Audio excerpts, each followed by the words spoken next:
안녕하세요. 편히 주무셨습니까?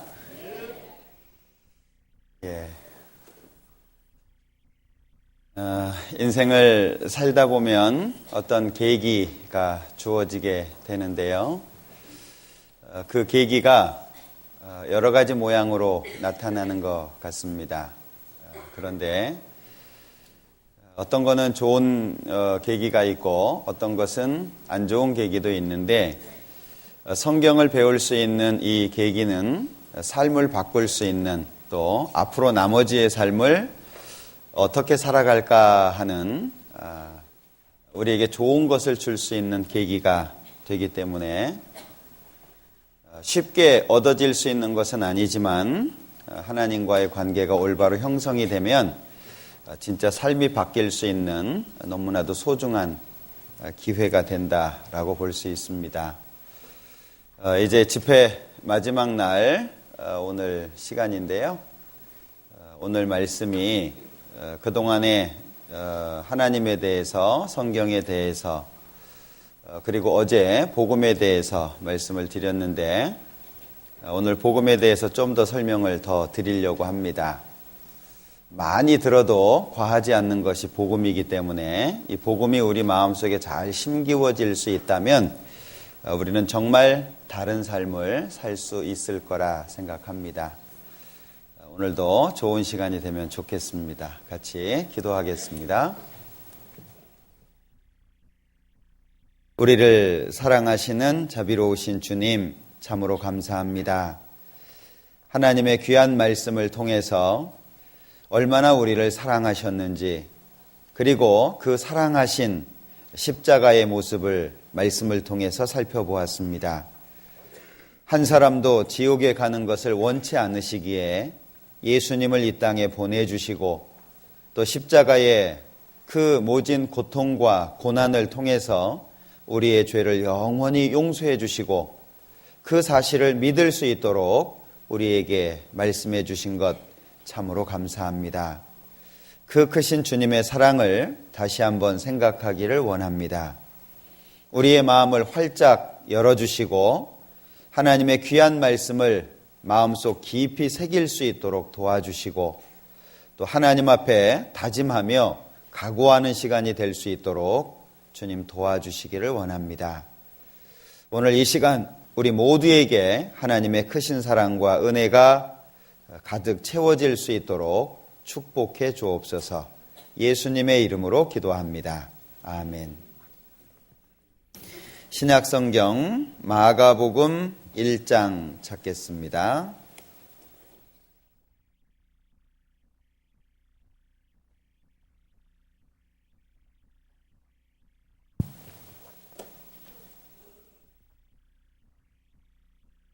신약성경 마가복음 1장 14절 15절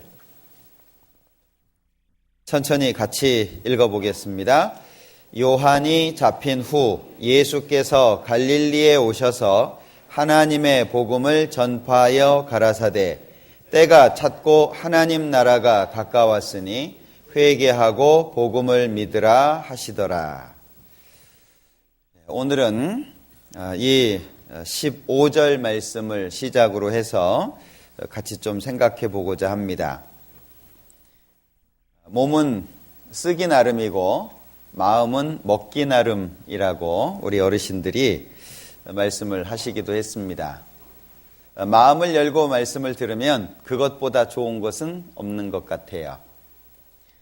하나님의 말씀이 우리의 마음속에 심기워지고 그 말씀이 우리에게 힘과 용기가 되기 위해서는 그 하나님의 말씀을 받아들이는 우리의 마음 자세에 있을 겁니다. 내 마음에 잘 담아서 내가 이 말씀대로 살아야 되겠다 하는 그런 마음이라면 아마도 하나님의 넘치는 은혜가 우리의 마음속에 채워지리라고 생각합니다. 영생은 유일하신 참 하나님과 그의 보내신 자 예수 그리스도를 아는 것이라고 말씀을 하셨는데 안다라고 하는 것이 굉장히 중요합니다. 안다라고 하는 말 속에는 본다라고 하는 의미가 포함되어 있는 겁니다. 알기 위해서는 잘 봐야 되고 그리고 옳고 그른 것을 분별해야 되고 그것을 본인 스스로가 인정해야 될 거예요. 안다라고 하는 것은 무조건 지식적으로 아는 걸 말하는 게 아니라 성경에서는 경험된, 이미 확인해서 정확한 사실을 인정한 그런 경험된 지식을 말씀하고 있습니다. 구원을 받았다라고 하는 사람들이 알아야 될 것들이 많이 있어요. 예수님이 내 죄를 용서하셨다라고 하는 핵심은 같지만 그것을 표현하는 방식, 그것을 나타내는 방식은 아주 다양하게 성경에 표현되어 있습니다. 우리의 한 가지 사실을 여러 가지로 표현하기도 하잖아요. 밥을 먹었다고도 표현을 하고 드셨다고도 표현을 하고 어디에 가면 자셨습니까? 이런 표현도 쓰고 다양하게 쓰잖아요. 그것처럼 예수님께서 십자가에서 이루어진 사실은 한 가지이지만 그걸 아주 다양하게 설명하고 있습니다. 그걸 우리가 아는 것이 중요한데 오늘 여기 15절에 보면 가라사대 때가 찼고 하나님 나라가 가까웠으니 회개하고 복음을 믿으라 하시더라. 회개와 복음을 말씀하시고 있는데 많이 쓰여지고 있는 용어입니다. 회개라고 하는 말도 복음이라고 하는 말도 많이 쓰여지는데 사실은 그 내용을 잘 이해하지 못하는 분들이 아주 많이 있어요. 자, 때가 찼고 하나님 나라가 가까웠다라고 하는 것은 하나님이 정해놓으신 시간이 되었다라는 의미죠. 자, 회개하고 회개는 하는 것이고 복음을 믿으라 하셨으니까 복음이라고 하는 것은 믿는 겁니다. 자, 그러면 회개라고 하는 것이 무엇이고 복음이라고 하는 게 무엇이냐? 성경에 많이 나오는 단어이고 그리고 많이 사용되는 단어들입니다. 자, 회개하면 구원을 받는다. 말은 맞는 말이거든요. 그러나 그 회개가 과연 뭐냐라고 하는 거죠. 회라고 하는 것은 자기가 잘못한 것을 뉘우치는 것을 말하고 개라고 하는 것은 고치는 것을 말하죠. 두 가지의 단어가 하나로 합해진 겁니다. 그러면 회, 자기가 잘못한 것을 바르게 이해하게 됐을 때 나타나는 현상이죠. 자기의 잘못을 깨닫지 못한 사람은 후회하지 않잖아요. 그러면 이 회라고 하는 것은 자신의 잘못을 깨닫는 것을 전제로 합니다. 그런데 이 회를 아주 잘하고 지옥 간 사람이 성경 하나 있어요. 누군지 아시죠? 우리가 잘 아는 예수님 팔아먹은 유다. 이 유다는 자기의 잘못을 너무나도 잘 알았어요. 예수님이 팔려가시는 거 보고 정죄받는 것을 보고 내가 무죄한 피를 팔았다. 내가 선생님을 팔았네. 그리고 그 돈을 가지고 값을 가지고 제사장들 앞에 갑니다. 그런데 그 제사장들이 네가 한 일 아니냐. 네가 당해라. 그러니까 유다가 성전에다가 돈을 집어 던지고 어디에서 목을 맸는지 목을 매달아서 자살을 했습니다. 나 같은 놈은 죽어야 돼. 그리고 자살을 했죠. 이 유다는 이를 벌이 없고 제 곳으로 갔나이다. 결국에 지옥 갔어요. 자, 자기의 잘못을 철저히 깨달았습니다. 그런데 그는 지옥에 갔어요. 그런데 베드로라고 하는 사람은 죄의 무게로 따지자면 유다보다 더 큰 죄를 지었다고 할 수 있습니다. 자기 선생님을 모른다고 부인을 했고 맹세하면서 모른다고 했죠. 나중에 저주하면서 자기 선생을 부인했습니다. 죄의 무게로 따지자면 베드로는 훨씬 더 큰 죄를 지었다라고 할 수 있어요. 그런데 베드로는 수제자가 됐거든요. 이유가 뭐냐? 베드로는 예수님께서 네가 닭이 울고 나면 나를 부인한 것을 깨닫고 슬퍼할 것을 말씀하셨잖아요. 그러니까 예수님이 정죄를 받고 멀찌감치 따라가면서 예수님을 봤거든요. 닭이 울었어요. 예수님 하신 말씀이 생각이 났습니다. 그래서 밖에 나가서 심히 통곡을 했거든요. 자신의 죄를 발견했을 뿐 아니라 부활하신 예수님을 만나서 자신의 죄가 영원히 용서됐다는 것을 알게 됩니다. 마음속에 믿게 되죠. 그러면 지옥에 가는 것과 천국에 가는 차이가 뭐죠? 유다는 왜 지옥에 갔습니까? 예수님 팔아서 지옥에 갔나요? 죄가 많고 죄가 컸기 때문에 지옥에 갔습니까? 아니라는 거예요. 부활하신 예수님을 못 만난 거예요. 자기의 죄가 예수님을 통해서 영원히 용서됐지만 그 사실을 마음속에 믿기 전에 스스로 죽은 겁니다. 그런데 베드로는 죄가 훨씬 더 크다고 할 수 있지만 부활하신 예수님을 통해서 죄가 용서됐다는 사실을 발견하게 된 거예요. 천국 가냐 지옥 가냐라고 하는 건 착하게 살았냐 아니면은 죄를 많이 지었냐 그런 차이가 아니라 부활하신 예수님을 만났냐 못 만났냐라고 하는 차이라고 하는 거예요. 자, 그런데 이 회개라고 하는 것은 크게 두 가지로 설명할 수 있는데 첫 번째는 일회적인 회개라고 말할 수 있는데요. 이 일회적인 회개는 누가 하냐 하면 죄인이 합니다. 왜 죄인이 회개를 해야 되냐? 신분의 변화를 위해서 하게 되는데 죄인이라고 하는 신분으로서는 천국에 못 갑니다. 죄는 눈꼽만한 죄가 있어도 천국 못 갑니다. 그러니까 죄인의 신분으로는 천국에 못 가요. 그러니까 평생에 한 번 하는 회개, 태어나서 죽을 때까지 딱 한 번 있는 회개, 그 회개는 죄인으로서 하는 것이고 신분의 변화를 위해서 하는 거죠. 우리가 어제 말씀을 통해서 배웠던 것처럼 예수님께서 완성하신 영원한 속죄를 통해서 죄인이 의인이 됩니다.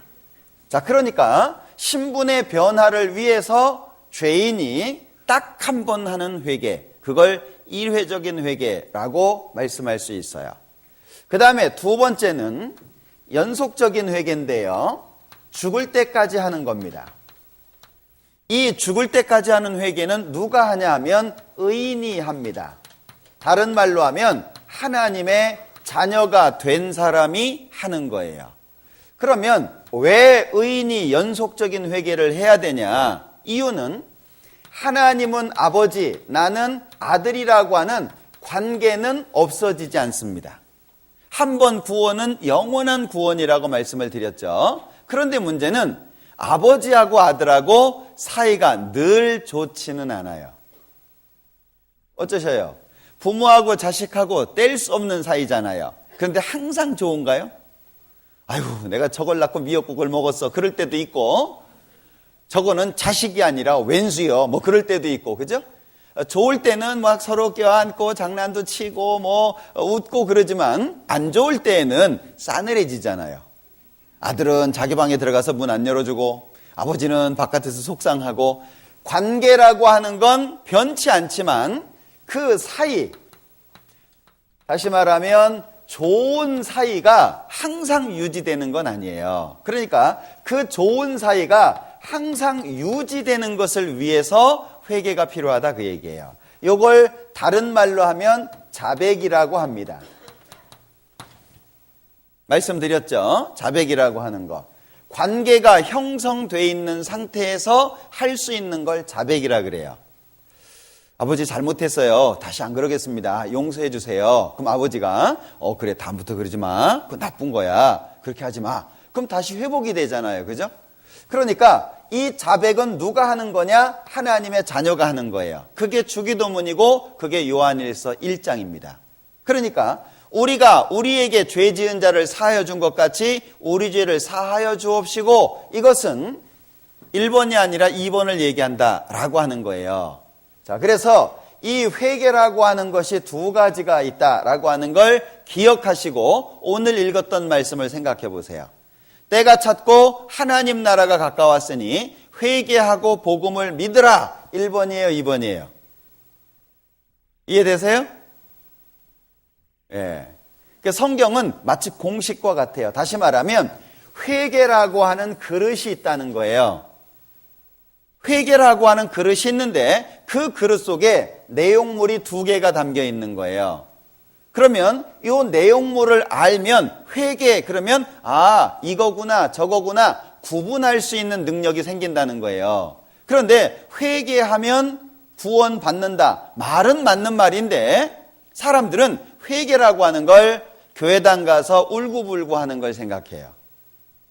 주여 이 죄인 왔습니다. 그래서 항상 보면은 죄인이라고 하나님 앞에 고백을 해요. 죄인은 천국 못 가는데 그러면서 기도할 때는 하늘에 계신 우리 아버지 그래요.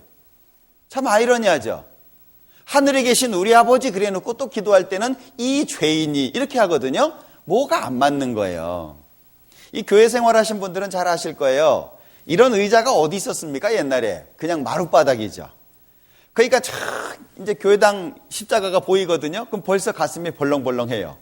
이 오래 다니신 분들은 습관이 돼가지고요. 십자가만 보면 가슴이 벌렁벌렁합니다. 그리고 교회당 들어오면서 슬라이딩해요. 주여 이 죄인 왔습니다. 쫙 엎드려가지고요. 막 그때부터 눈물 콧물 흘리면서 기도하기 시작합니다. 뭐가 안 맞잖아요.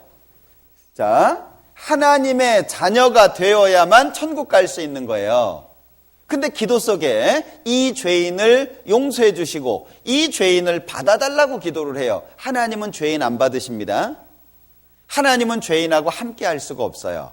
그러니까 결국에 회개하면 구원을 받는다라고 하는 것은 1번을 말하는 거예요? 2번을 말하는 거예요? 이해되시죠? 마치 공식과 같다는 거예요. 그래서 회개라고 하는 그릇 속에는 두 가지 내용물이 담겨 있다. 그래서 성경이 읽으실 때 회개라고 하는 말이 나올 때마다 어떤 걸 의미하는지를 아셔야 돼요. 자, 사도행전 3장을 볼까요? 사도행전 3장 19절입니다. 사도행전 3장 19절 같이 읽어볼까요? 그러므로 너희가 회개하고 돌이켜 너희 죄 없이 함을 받으라. 이같이 하면 유쾌하게 되는 날이 주 앞으로부터 이를 것이요. 너희가 회개하고 돌이켜 그랬잖아요. 그러면 이 회개는 1번이에요, 2번이에요? 아시겠죠? 예. 11장도 한번 볼게요. 11장 18절입니다. 저희가 이 말을 듣고 잠잠하여 하나님께 영광을 돌려 가로되 그러면 하나님께서 이방인에게도 생명 얻는 회개를 주셨도다 하니라. 이 회개는 역시 1번을 말하는 거죠. 그러니까 성경을 읽으면서 마치 이 공식을 알면 계산을 할 수 있는 것처럼 이 성경에 나오는 단어들을 이해하면 성경을 이해하는 폭이 넓어지게 된다는 거예요. 회개하고 복음을 믿으라. 그러면 여기 회개하고 복음을 믿으라 말씀하셨는데 복음이라고 하는 게 뭐냐라고 하는 거예요. 요즘에 뭐 복음적이다, 복음주의 설교자다, 이 복음이라고 하는 말을 많이 쓰거든요. 근데 복음이 뭐냐? 복음이라고 하는 말은 많이 쓰는데 참 이게 어려운 말 같아요. 미국의 대부분이 이제 기독교인들이잖아요. 한 70% 이상이라고 얘기를 하던데 제가 처음에 미국에 갈 때 비자를 얻기 위해서 그 대사관에 인터뷰를 간 적이 있었습니다. 근데 영사관이 하는 질문에 제가 너무 당황스러웠어요. 제가 그 서류에다가 목사라고 썼고 이렇게 다 썼거든요. 근데 저보고 느닷없이 저는 예상 질문을 준비하고 갔어요. 근데 느닷없이 성경의 신약 성경 맨 앞에 4권 순서대로 얘기해 보세요 그러더라고요. 그래서 제가 내가 잘못 들었나? 아니 내가 목사라고 했는데 아니 목사가 신약 성경 그 시작 4권을 모르겠냐? 너무 당황스러웠어요. 그리고 하는 질문이 지난주 어디 설교 갔다 왔냐? 설교 제목이 뭐였냐? 이런 걸 묻더라고요. 제가 이제 아주 좀 당황스러웠는데 나중에 그 미국의 갤럽에서 조사한 내용을 보고 이해가 됐어요. 미국 사람들은 기독교인이라고 이야기하지만 신약 성경 복음서 4권을 순서대로 말할 수 있는 사람이 적다 그래요. 참 이해 안 되는 부분이죠. 그러면서 자기는 기독교인이라고 얘기하는 거예요. 그러니까 껍데기죠. 무늬만 기독교인이라고 하는 거예요. 구원을 받은 사람들도 마찬가지입니다. 예수님이 내 죄를 영원히 용서했다. 그것 가지고 천국 가는 건 틀림없어요. 그러나 아이가 성장하면서 몸만큼은 안 되잖아요. 여러분들 지금 우리 이 세상에서 지구상에서 강한 나라 중에 러시아 있잖아요. 배는 고픈데 돈이 없어. 힘은 넘쳐. 그럼 어떻게 살아요? 이해되시죠? 배가 고파 죽겠어요. 근데 돈이 없거든요. 근데 남는 건 힘이에요. 그러니까 막 모라토리움 선포하고 국가 부도잖아요. 우리나라도 돈 빌려줬다가 다 못 받고 그 헐값으로 뭐 오래된 무기 받고 막 그랬잖아요. 왜? 할 말이 없어요. 힘이 세거든요. 구원받은 사람도 마찬가지예요. 연수만 늘어나고 점점 채워지는 하나님의 지식이 없으면 그렇게 살아요. 남을 괴롭히면서 자기 마음대로. 예, 그러면 안 되잖아요. 신앙 연수가 성장하면서 지식이 채워져야 됩니다. 하나님의 지식이 점점 깊이 있게 채워져야 돼요. 그래야 그 사람이 흔들리지 않습니다. 그럼 복음이라고 하는 게 무슨 말이냐? 고린도전서 15장을 보죠.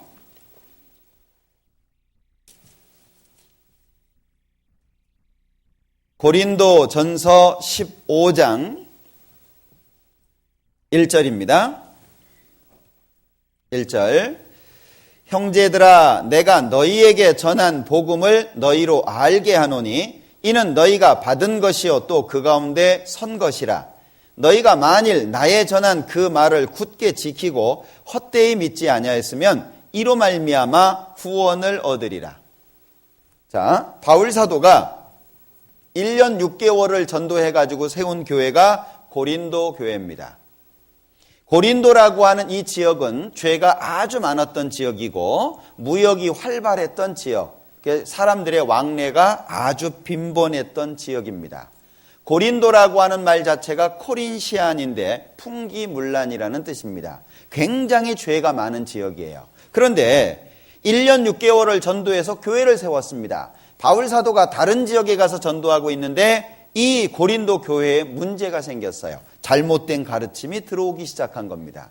그래서 그들이 믿었던 그 믿음이 흔들리기 시작합니다. 그래서 고린도 전서 첫 번째 편지를 써서 보내게 되죠. 그 내용이 지금 우리 읽은 이 15장 1절 내용인데, 형제들아, 내가 너희에게 전한 복음을 너희로 알게 하노니 이는 너희가 받은 것이요 또 그 가운데 선 것이라.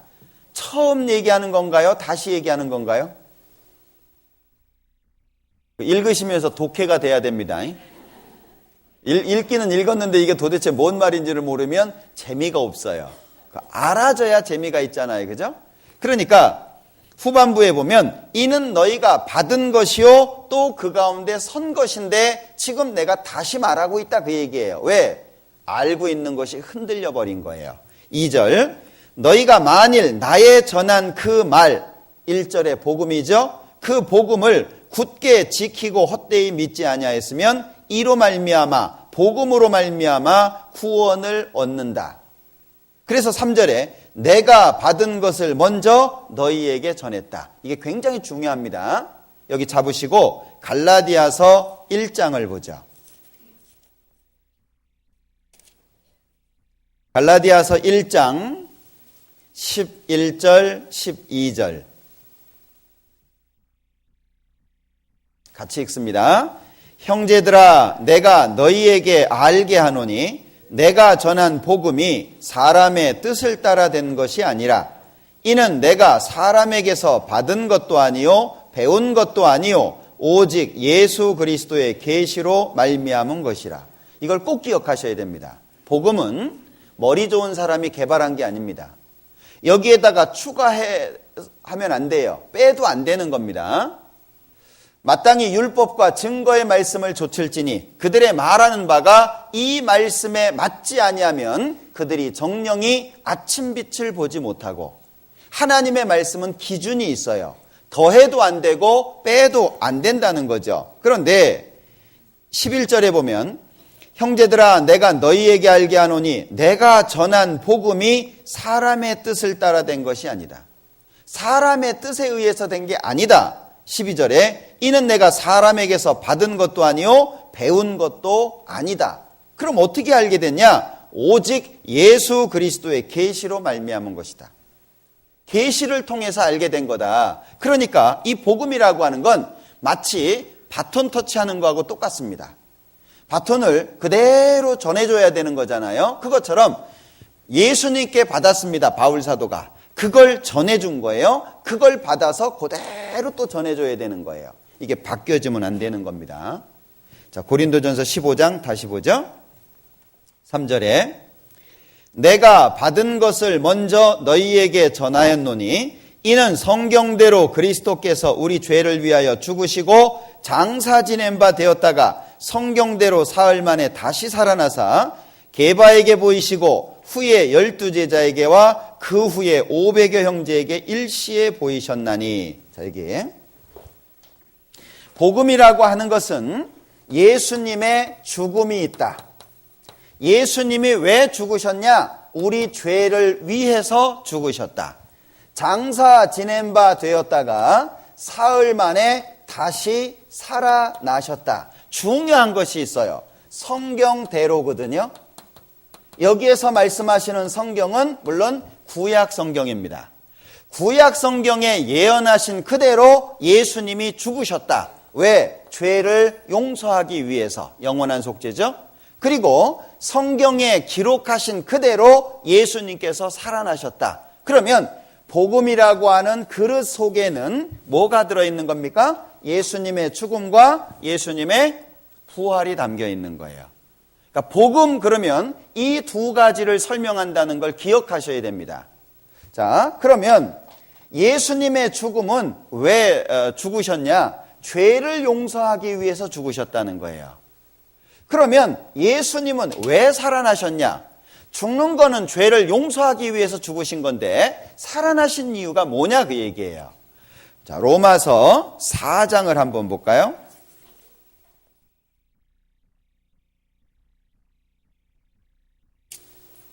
로마서 4장 25절입니다. 로마서 4장 25절 같이 읽어보죠. 예수는 우리 범죄함을 위하여 내어줌이 되고 또한 우리를 의롭다 하심을 위하여 살아나셨느니라. 자, 예수는 우리 무엇을 위해서요? 범죄함을 위해서 내어줌이 됐다. 죽는데 내어졌다. 그리고 우리를 뭐 하기 위해서요? 의롭다 하시기 위해서 다시 살아나셨다. 그럼 부활하신 목적이 뭐죠? 우리를 의롭다 하기 위해서입니다. 이 의라고 하는 것이 어떤 의미냐면 한자로 쓰면 옳다라는 의미로 사용이 되죠. 이게 두 가지 의미가 있잖아요. 위에 있는 건 양을 가리키는 것이고 아래에 있는 건 자기 자신을 가리키죠. 그러면 내가 양 아래에 있으면 하나님이 보실 때 의라는 거예요. 근데 이 양이 성경에서는 누구를 가리킵니까? 예수님 가리키잖아요.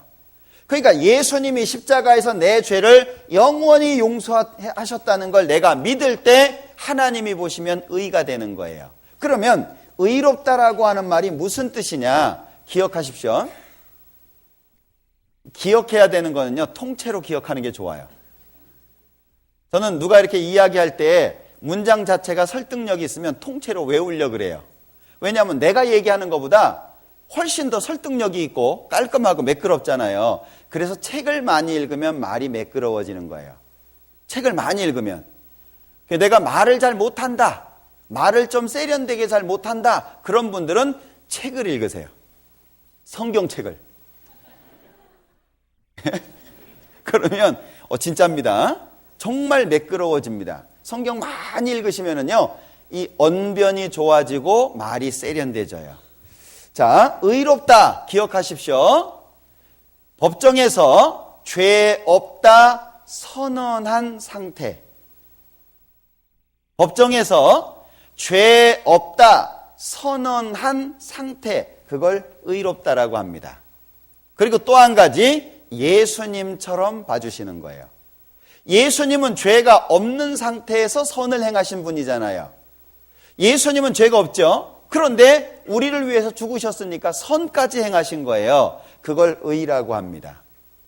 그러면 자, 예수님의 죽음은 죄 용서예요. 죄값을 지불하는 거죠. 우리 범죄함을 위해서 내어줌이 됐어요. 그리고 예수님은 우리를 의롭다 하시기 위해서 살아나셨어요.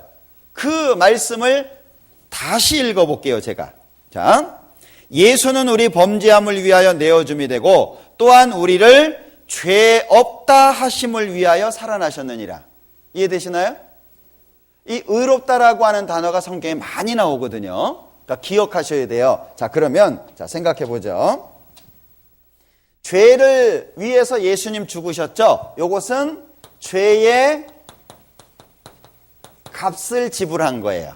돈 낸 거예요. 그러면 의롭다 한 건 뭐예요? 돈 내고 뭐 받아요? 물건 사고 돈 내고 뭐 받으셔요? 영수증 받잖아요. 물건을 사고 돈을 냈는데 영수증을 안 받았어요. 돈 또 내라고 합니다. 그럼 보여줄 게 없잖아요. 보여줄 게 있어야 돼요. 자, 죄를 위해서 죽으신 것은 값을 지불하신 거예요. 돈 낸 겁니다. 다시 살아나신 것은 영수증 받은 거예요. 그러면 돈 냈죠? 영수증 받았어요. 만약에 주인이 돈 또 내라고 하면 뭐 보여주면 돼요? 영수증 보여주면 되잖아요. 그러니까 복음이라고 하는 이 안에는, 이 복음이라는 그릇 안에는 두 가지 내용물이 담겨 있다는 거예요. 예수님의 죽음과 예수님의 부활입니다.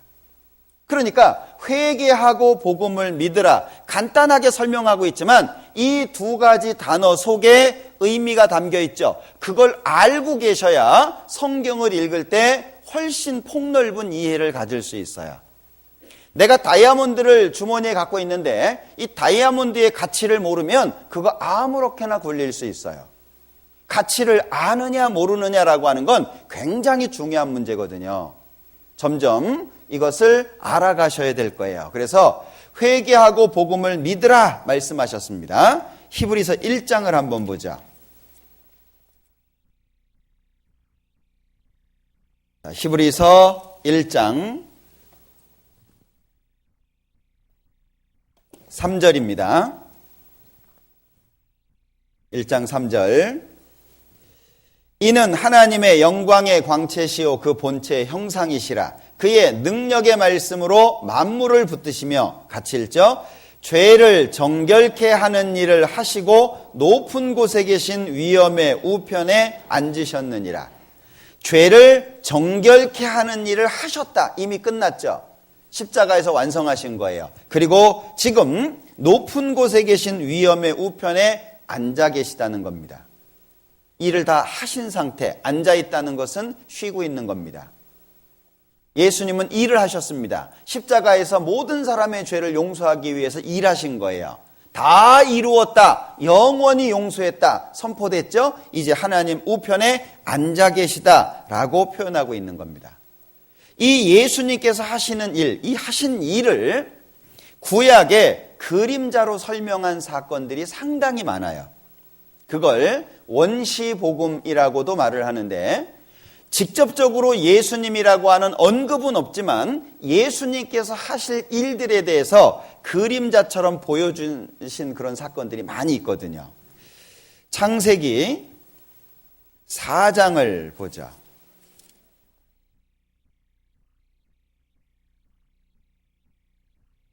창세기 4장 1절입니다.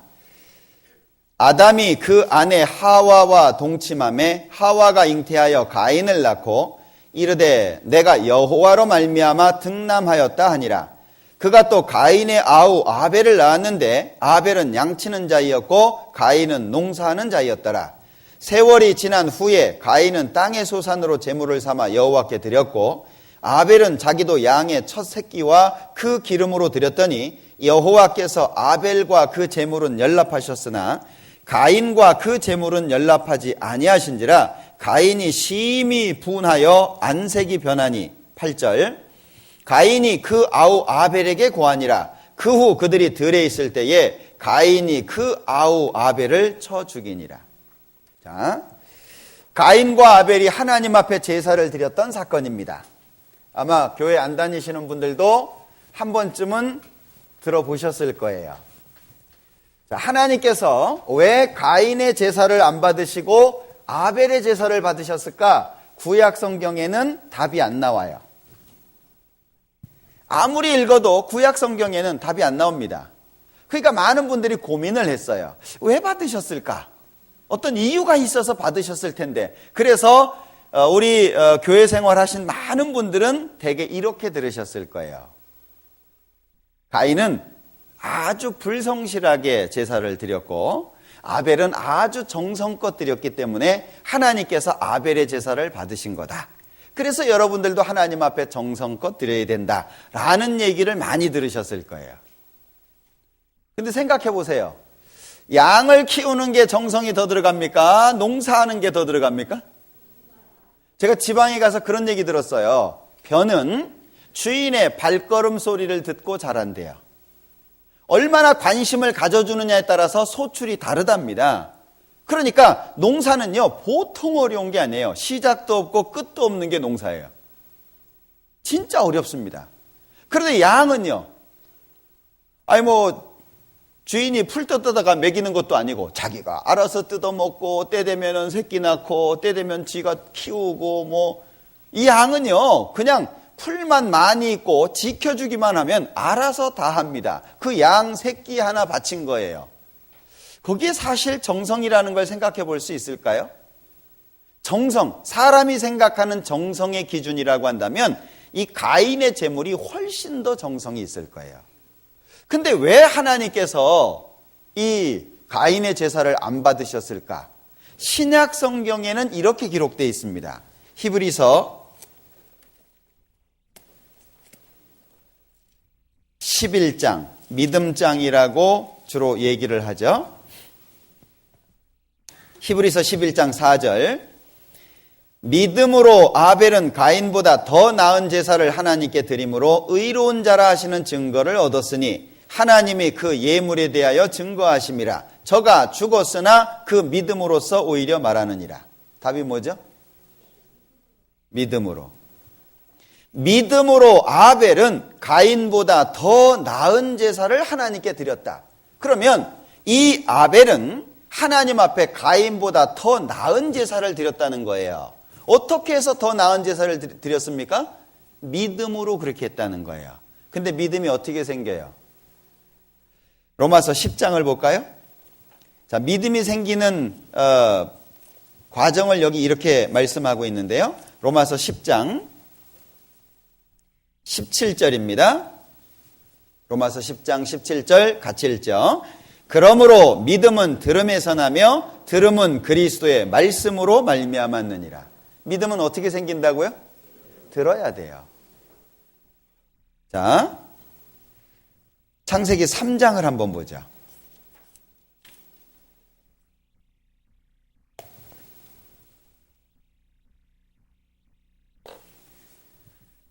저는 개인적으로 저희 아버님이 전쟁을 경험한 세대이시잖아요.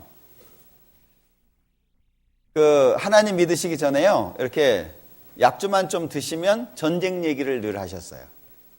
저는 전쟁을 경험하지 않았지만 전쟁이 어떤 상황이었는지 아버님이 경험하신 건 대충 알아요. 그냥 한잔 하시면 그냥 전쟁 얘기였으니까. 근데 그 레파토리 중에 안 빠지는 게 있었어요. 항상 말씀하시는 게. 전쟁 중에 이제 참호를 파라고 했답니다. 상관이. 그 이제 땅을 파는 거예요. 거의 다 팠답니다. 그런데 이제 그 상관이 와가지고, 야, 너 저기 가서 다시 파 그러더래요. 그리고 이제 그 자리에 이제 자기가 들어간 거예요. 이 전쟁통의 명령 불복종은 재판 없이 총살이잖아요.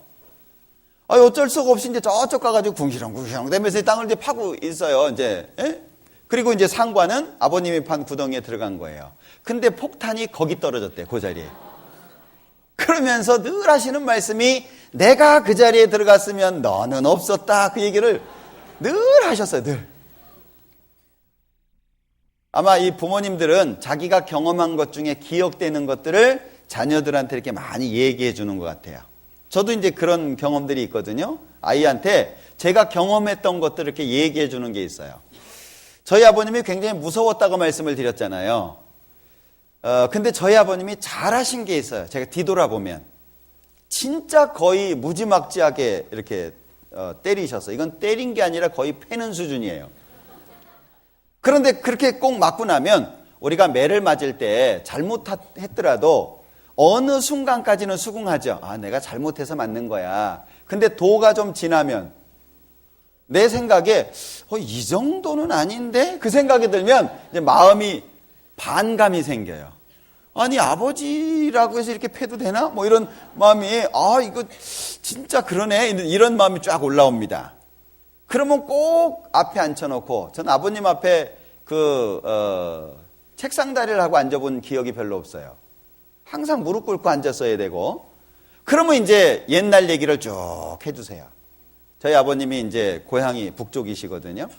거기서 고모 한 분을 데리고 와가지고 인천에서 터를 잡고 이렇게 살아오면서 어머님을 만나고 형님을 낳고 저를 낳고 그리고 살아오면서 어려웠던 얘기들 그런 얘기들을 쭉 해주세요. 그리고 네가 태어났고 뭐 얼마나 좋았고 뭐 그런 얘기를 쭉 하시는데 그 얘기를 들으면은요 아버님 말씀을 들으면 나도 모르게 눈물이 쭉 흘리면서 이건 아닌데 이런 마음이 없어져요.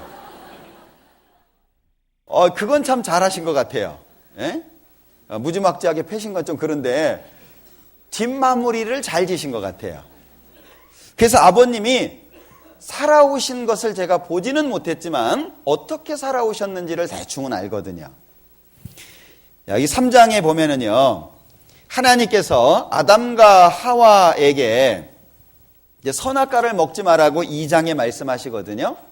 그런데 3장에 보면 마귀가 뱀을 통해서 시험을 합니다. 먹지 마라, 먹는 날에는 정령 죽으리라 라고 말씀을 하셨지만 이 마귀는 와가지고요 야 먹어라, 너 그거 먹으면 죽지도 않아.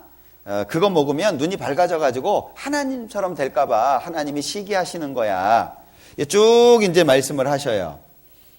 이제 마귀가 이제 시험을 합니다. 그 시험에 아담과 하와가 선악과를 먹게 돼요. 그리고 눈이 밝아지게 되고 벌거벗은 것을 알게 되죠. 그래서 무화과 나무 잎으로 치마를 해입게 됩니다. 그게 이제 7절이죠. 3장 7절 내용. 근데 이제 하나님이 찾으셨어요.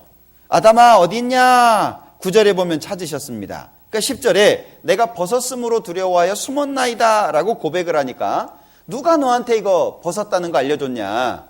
그래서 남자, 여자, 뱀 이런 순서로 하나님께서 징벌을 내리십니다.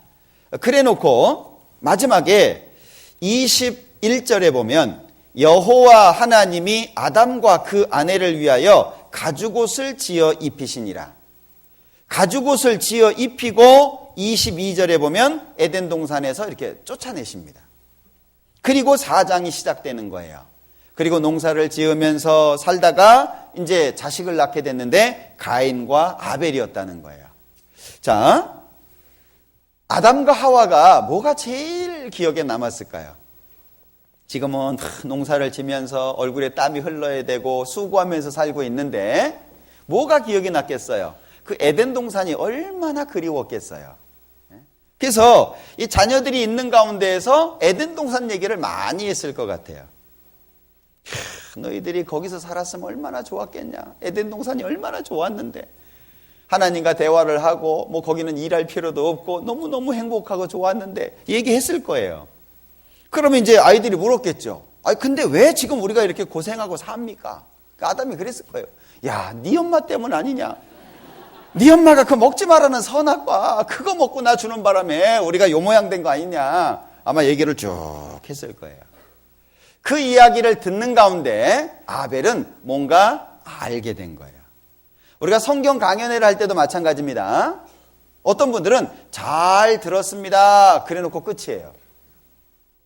앉아만 계시면 잘 들어요. 그죠? 잘 듣는 데는 문제가 안 돼요. 문제는 뭐가 알아져야 돼요. 이거구나. 뭐가 있어야 돼요. 말씀을 들으면서 아하, 이 얘기네. 아는 사람이 있고 그렇지 못한 사람이 있어요. 가인은 그냥 들은 것 같아요. 옛날에 그런 일이 있었네. 아유, 아버지 잘못했구만. 아무리 엄마가 준다고 그걸 받아 먹어? 아마 그런 생각이었을지 모르겠어요. 근데 아벨은 뭔가 안 거예요. 그리고 제사가 지내집니다. 그리고 하나님께서 아벨의 제사를 받으신 거예요. 자, 생각해 보시죠. 왜 하나님께서 가인의 제사를 안 받으셨을까? 가인은 농산물로 제물을 삼았습니다. 농산물이 화려하죠. 막 추수감사절이라고 해가지고서는요, 막 얼마나 좋은 것들 올려놔요. 막 호박도 애만한 거, 막 이런 거 올려놓잖아요. 농산물은 진짜 화려했을 겁니다. 색깔도 다양하고요. 그런데 아벨의 제사는 좀 보기가 그래요. 양 새끼 보셨어요? 새끼 양. 진짜 이쁩니다. 눈이 땡그래가지고요. 하얀색 조그만 게 깜짝깜짝 뛰어봐요. 그러면요 진짜 자지러집니다. 정말 이뻐요. 그것도 살아있을 때 이쁘지, 그걸 죽여가지고 피가 질질 흐르는 걸 올려놨단 말이에요. 양 새끼를 올려놨어요. 그게 보기 좋겠습니까? 보기는 농산물이 훨씬 좋았겠죠. 이 농산물에는 가인의 열심이 들어있어요. 그리고 그 농산물은 화려함이 담겨 있습니다.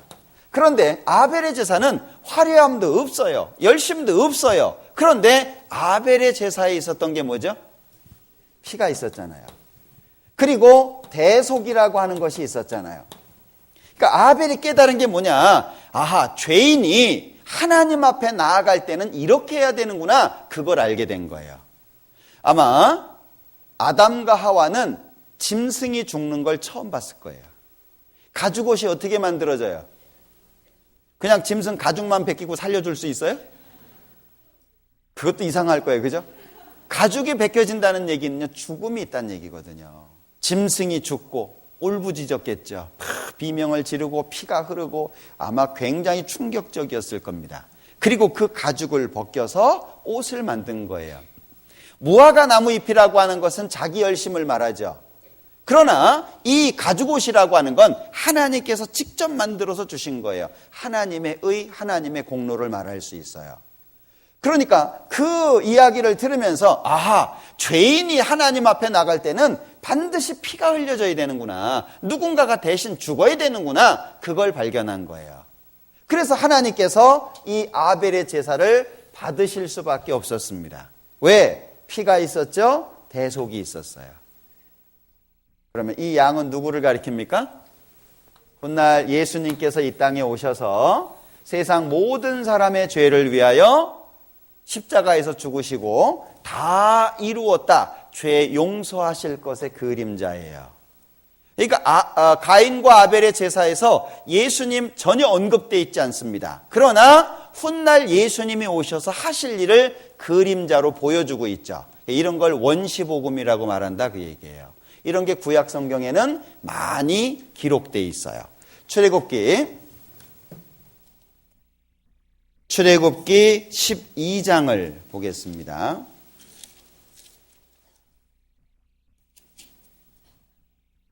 출애굽기 12장 13절. 내가 애굽 땅을 칠 때에 그 피가 너희의 거하는 집에 있어서 너희를 위하여 표적이 될지라.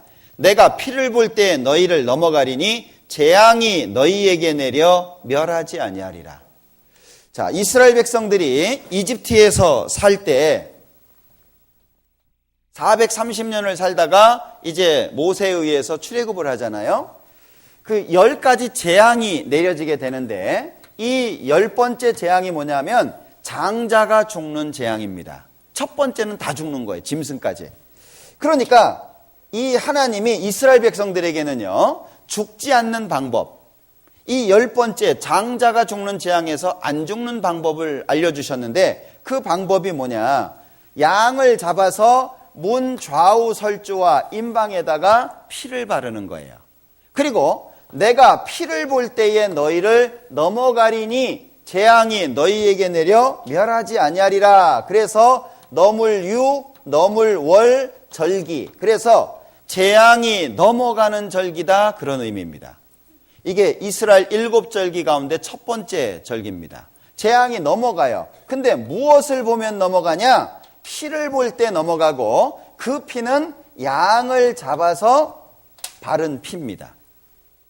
이 사건을 신약 성경에 이렇게 설명하고 있거든요. 고린도전서 5장입니다.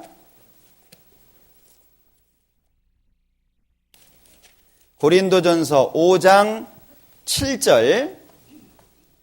너희는 누룩 없는 자인데 새 덩어리가 되기 위하여 묵은 누룩을 내어버리라. 같이 읽습니다. 우리의 유월절 양 곧 그리스도께서 희생이 되셨느니라. 자, 여기 양의 피를 발라서 재앙이 넘어갔어요. 그런데 신약 성경에 우리의 유월절 양 곧 그리스도께서 희생이 되셨느니라. 이때는 양을 잡아서 피를 발랐고 재앙이 넘어갔어요. 근데 이 사건은 결국에 누구를 설명하는 거라고요? 훗날 예수님이 오셔가지고 십자가에 죽어서 피를 흘려서 죄를 용서하실 것의 그림자라는 거예요. 구약은 옛 약속이죠. 옛 약속. 신약은 새로운 약속입니다. 성경은 약속이라는 거예요. 그러니까 구약과 신약이 하나로 딱 모아지면 정확한 하나님의 뜻이 드러나도록 되어 있거든요. 양을 잡았습니다. 이 양은 예수님을 설명하는 거다 그 얘기예요. 모든 성경은 다 예수님을 가리켜서 기록이 되어 있는 겁니다. 자, 하나를 더 볼까요? 민수기 21장입니다. 민수기 21장.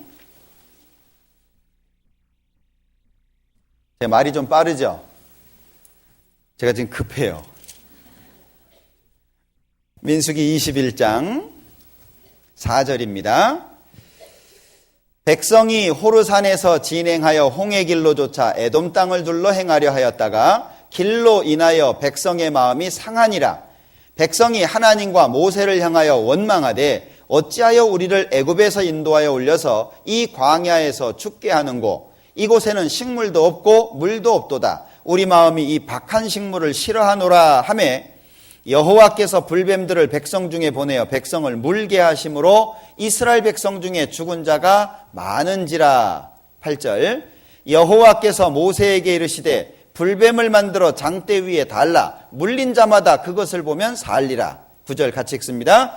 모세가 놋뱀을 만들어 장대 위에 다니 뱀에게 물린 자마다 놋뱀을 쳐다본즉 살더라. 자, 광야 생활이 너무 힘들었던 것 같아요. 그래서 이스라엘 백성들이 광야 생활 중에 하나님을 이제 원망한 겁니다.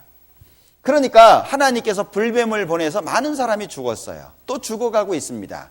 그래서 이스라엘 민족이 잘못했습니다. 살려주세요. 그러니까 한 가지 방법을 주셨어요. 자, 놋으로 뱀을 만들어 가지고 장대 위에 달아라. 그리고 사람들한테 보라고 해라. 쳐다보면 산다 라고 말씀을 하셨어요. 자, 쳐다본 사람 살았어요, 죽었어요? 어떻게 하세요? 살았대잖아요. 성경 금방 읽으셨죠? 쳐다본 즉 살더라. 살았어요. 그럼 어떻게 살았을까요? 이제 이게 중요하거든요. 자, 내가 피를 볼 때 너희를 넘어가리니. 약속이 어디에 있습니까? 성경은 약속이라 그랬잖아요. 그러니까 옛날 약속, 새로운 약속. 성경은 약속이에요. 재앙이 넘어간다라는 약속이 피에 있었습니다. 그래서 피를 바른 거예요. 만약에 어떤 사람이 피는 징그러우니까 꽃을 달아놓자. 그러면 재앙이 넘어갈 수가 없겠죠. 보석을 달아놔도 마찬가지일 거예요. 자, 쳐다본 즉 산다. 뭘 쳐다보라고요? 놋뱀을 쳐다보라. 결국에 이스라엘 민족은 뭘 오해했냐면 이 놋뱀을 히스기야 왕 때까지 600년 정도를 들고 다녔어요. 왜요? 이 놋뱀이 광야에서 우리 조상들 낫게 했다 그 얘기예요. 놋뱀이 낫게 했습니까? 잘 알아들으셔야 되잖아요. 쳐다보면 산다는 하나님의 말씀, 그 약속 때문에 산 것이지, 놋뱀에 뭐 햇빛이 광채가 뭐 이렇게 비쳐가지고 놋이 빛나잖아요. 그 햇빛이 비쳐가지고 놋뱀에 딱 비쳐가지고 쫙 비치니까 난 게 아니거든요. 결국에 쳐다보면 산다 하나님의 약속, 그 말씀 때문에 살게 된 거예요. 이걸 예수님이 직접 언급을 하셨어요. 자, 요한복음 3장입니다. 요한복음 3장 요한복음 3장 14절 15절 요한복음 3장 14절 15절 같이 읽습니다. 모세가 광야에서 뱀을 든 것 같이 인자도 들려야 하리니 이는 저를 믿는 자마다 영생을 얻게 하려 하심이니라. 예수님이 하신 말씀이거든요. 자, 보십시오. 모세가 광야에서 뱀을 든 것 같이 인자도 들려야 하리니. 모세가 놋뱀을 들었잖아요. 그것은 뭘 설명하는 거냐? 훗날 십자가를 설명하는 거다. 그러니까 구약 성경에 많은 사건들이 있는데 그 사건들은 전부 누구를 설명해 주는 거냐? 예수님 설명해 주는 거다. 예수님이 십자가에서 피를 흘려서 죽으심으로 말미암아 우리의 죄가 영원히 용서되고 그 사실을 믿을 때 천국 가게 돼 있다라고 하는 공통적인 사실을 여러 다양한 사건을 통해서 보여주고 있다는 거예요. 그래서 우리는 믿음으로 하나님 앞에 가는 겁니다. 이사야서 54장을 보죠. 이사야서 54장 9절입니다. 이는 노아의 홍수에 비하리로다. 내가 다시는 노아의 홍수로 땅 위에 범람치 않게 하리라. 맹세한 것 같이 내가 다시는 너를 노하지 아니하며 다시는 너를 책망하지 아니하기로 맹세하였노니 산들은 떠나며 작은 산들은 옮길지라도 나의 인자는 내게서 떠나지 아니하며 화평케 하는 나의 언약은 옮기지 아니하리라. 너를 긍휼히 여기는 여호와의 말이니라. 창세기 6장부터 홍수 사건이 시작됩니다. 그리고 창세기 8장에 아라랏산에 머물게 됩니다. 그리고 창세기 9장에 하나님이 무지개 약속을 주시게 돼요. 자, 한번 찾아볼까요? 여기 잡으시고 창세기 9장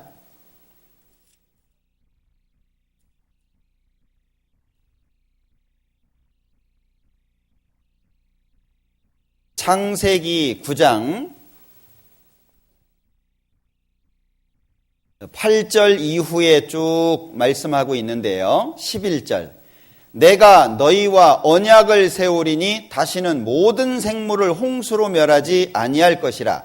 땅을 침몰할 홍수가 다시 있지 아니하리라. 하나님이 가라사대 내가 나와 너희와 및 너희와 함께하는 모든 생물 사이에 영세까지 세우는 언약의 증거는 이것이라. 내가 내 무지개를 구름 속에 두었나니 이것이 나의 세상과의 언약의 증거니라. 그 무지개가 뭘 설명하는 겁니까? 다시는 물로 온 세상을 심판하지 않겠다. 그래서 빨주노초 파남보 7가지 7은 하나님의 숫자, 완전 숫자. 하나님께서 사람과 세상 모든 동물 사이에 완전하게 세우신 언약, 다시는 물로 심판하지 않겠다. 그게 무지개라는 거예요. 그러니까 이사야서 54장 9절에 그 무지개 약속을 말씀하시는 겁니다. 이사야서 54장 9절 다시 볼게요. 이는 노아의 홍수에 비하리로다. 내가 다시는 노아의 홍수로 땅 위에 범람치 않게 하리라. 맹세한 것 같이 하나님이 그 약속을 하셨는데 지금까지 노아 시대부터 지금까지 물로 온 세상이 심판받은 적은 없습니다. 하나님은 이 무지개 약속을 지금까지 지키고 있다 그 얘기예요. 그러면서 10절에 산들은 떠나며 작은 산들은 옮길지라도 나의 인자는 내게서 떠나지 아니하며 화평케 하는 나의 언약은 옮기지 아니하리라. 화평케 하는 나의 언약. 하나님과 죄인이 어떻게 화평해집니까? 십자가를 통해서잖아요. 하나님, 죄 없는 하나님과 죄 많은 인간이 어떻게 화목하게 지낼 수 있냐는 거예요. 십자가를 통해서입니다. 예수님이 십자가에서 대신 죽으시고 온몸에서 흐른 그 피로 말미암아 우리의 죄를 영원히 용서하신 거죠. 그래서 화평케 하는 나의 언약, 이건 십자가를 말하는 거예요. 그러면 무지개 언약도 하나님이 지키셨는데 십자가 언약을 어기겠냐?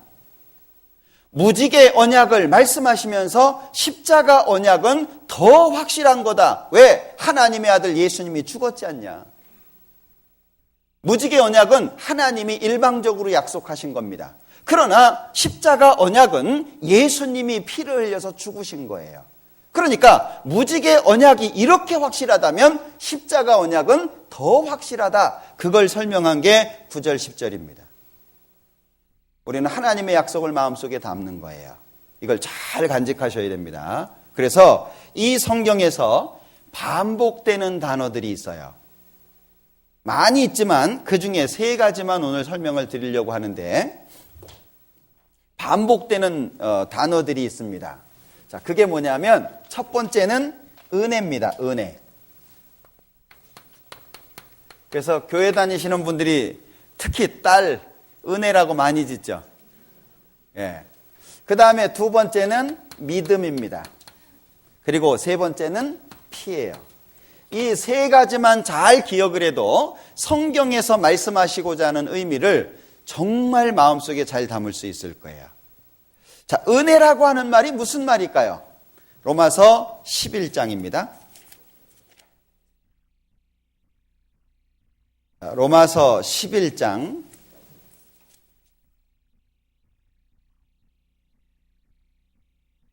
6절입니다. 로마서 11장 6절 같이 읽어보죠. 만일 은혜로 된 것이면 행위로 말미암지 않음이니 그렇지 않으면 은혜가 은혜되지 못하느니라. 그럼 은혜가 다른 말로 하면 뭐예요? 공짜입니다. 공짜. 우리가 한 달 일해서 월급 받았어요. 은혜예요? 대가예요? 그건 당연히 대가죠. 근데 내가 집에서 일을 하다가 다쳤어요. 일을 못했습니다. 2달이나. 그런데 사장님이 나를 불쌍히 생각해가지고 월급에다가 보너스까지 얹어서 주셨어요. 그런 분이 많으면 좋겠는데. 그러면 내가 2달 동안 일도 못했는데 월급에다 보너스까지 주셨잖아요. 그거는 대가가 아니라 은혜죠. 그러니까 성경에 나오는 은혜를 다른 말로 바꾸면 공짜라고 말할 수 있다 그 얘기예요. 자, 누가 선물을 줍니다. 근데 이게 너무 부담스러워서 어떤 분이 한 100만 원짜리 선물을 주셨다고 생각해 보죠. 너무 이제 부담스러운 거예요. 그래서 10만 원을 드렸어요. 그럼 선물이에요? 10만 원짜리예요? 10만 원짜리죠. 그게 이제 이 말씀입니다. 만일 은혜로 된 것이면 행위로 말미암지 않는다. 우리는 은혜로 천국 가는 거예요? 믿음으로 천국 가는 거예요. 하나님의 은혜를 믿어서 천국 가는 것이지 우리의 행위로 천국 가는 게 아닙니다. 이걸 잘 이해하셔야 돼요.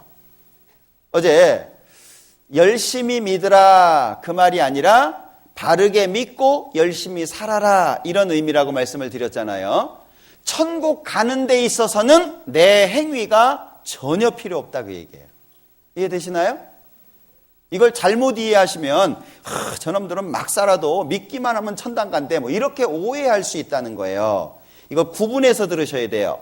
천국에 가는 문제에 있어서만큼은 내 행위가 필요치 않다. 왜? 죄인이기 때문에. 내가 뭔가 할 수 있는 상태가 아니기 때문에. 그러나 하나님의 자녀가 되어서는 어떻게 살아야 되겠어요? 열심히 살아야죠.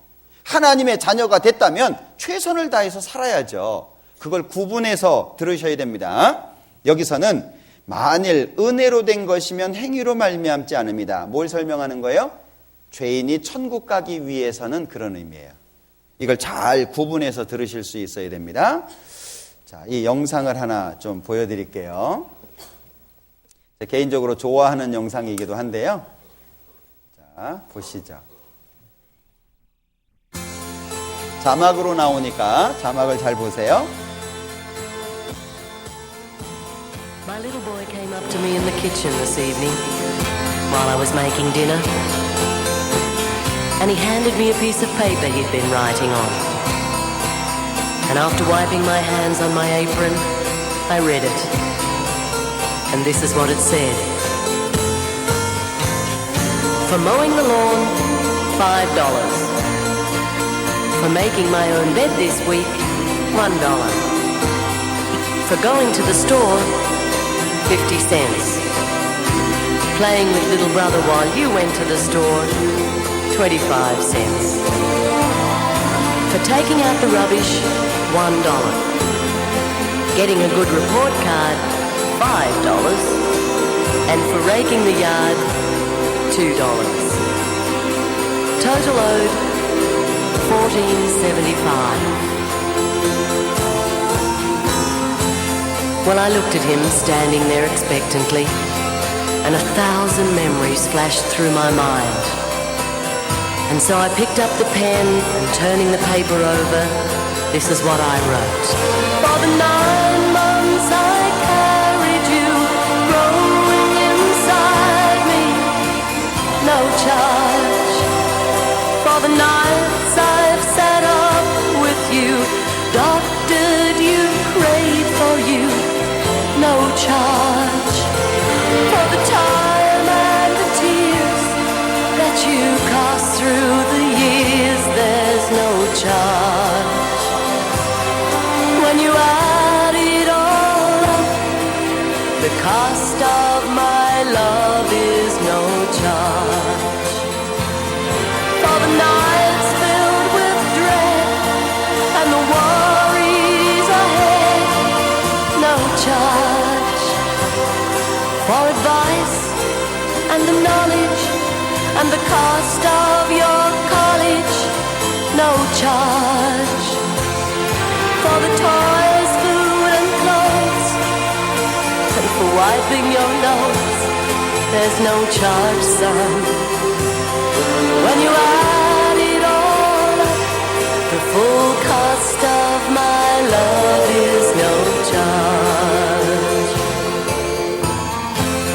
But when he finished reading, he had great big tears in his eyes. And he looked up at me and said, Mum, I really do love you. And then he took the pen and in great big letters he wrote, paid in full. When you add it all up, the cost of real love is no charge. 사랑은 거저 주는 거죠.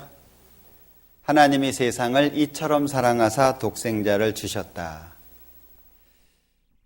83세의 아버지가 53세의 아들과 대화를 하고 있었습니다.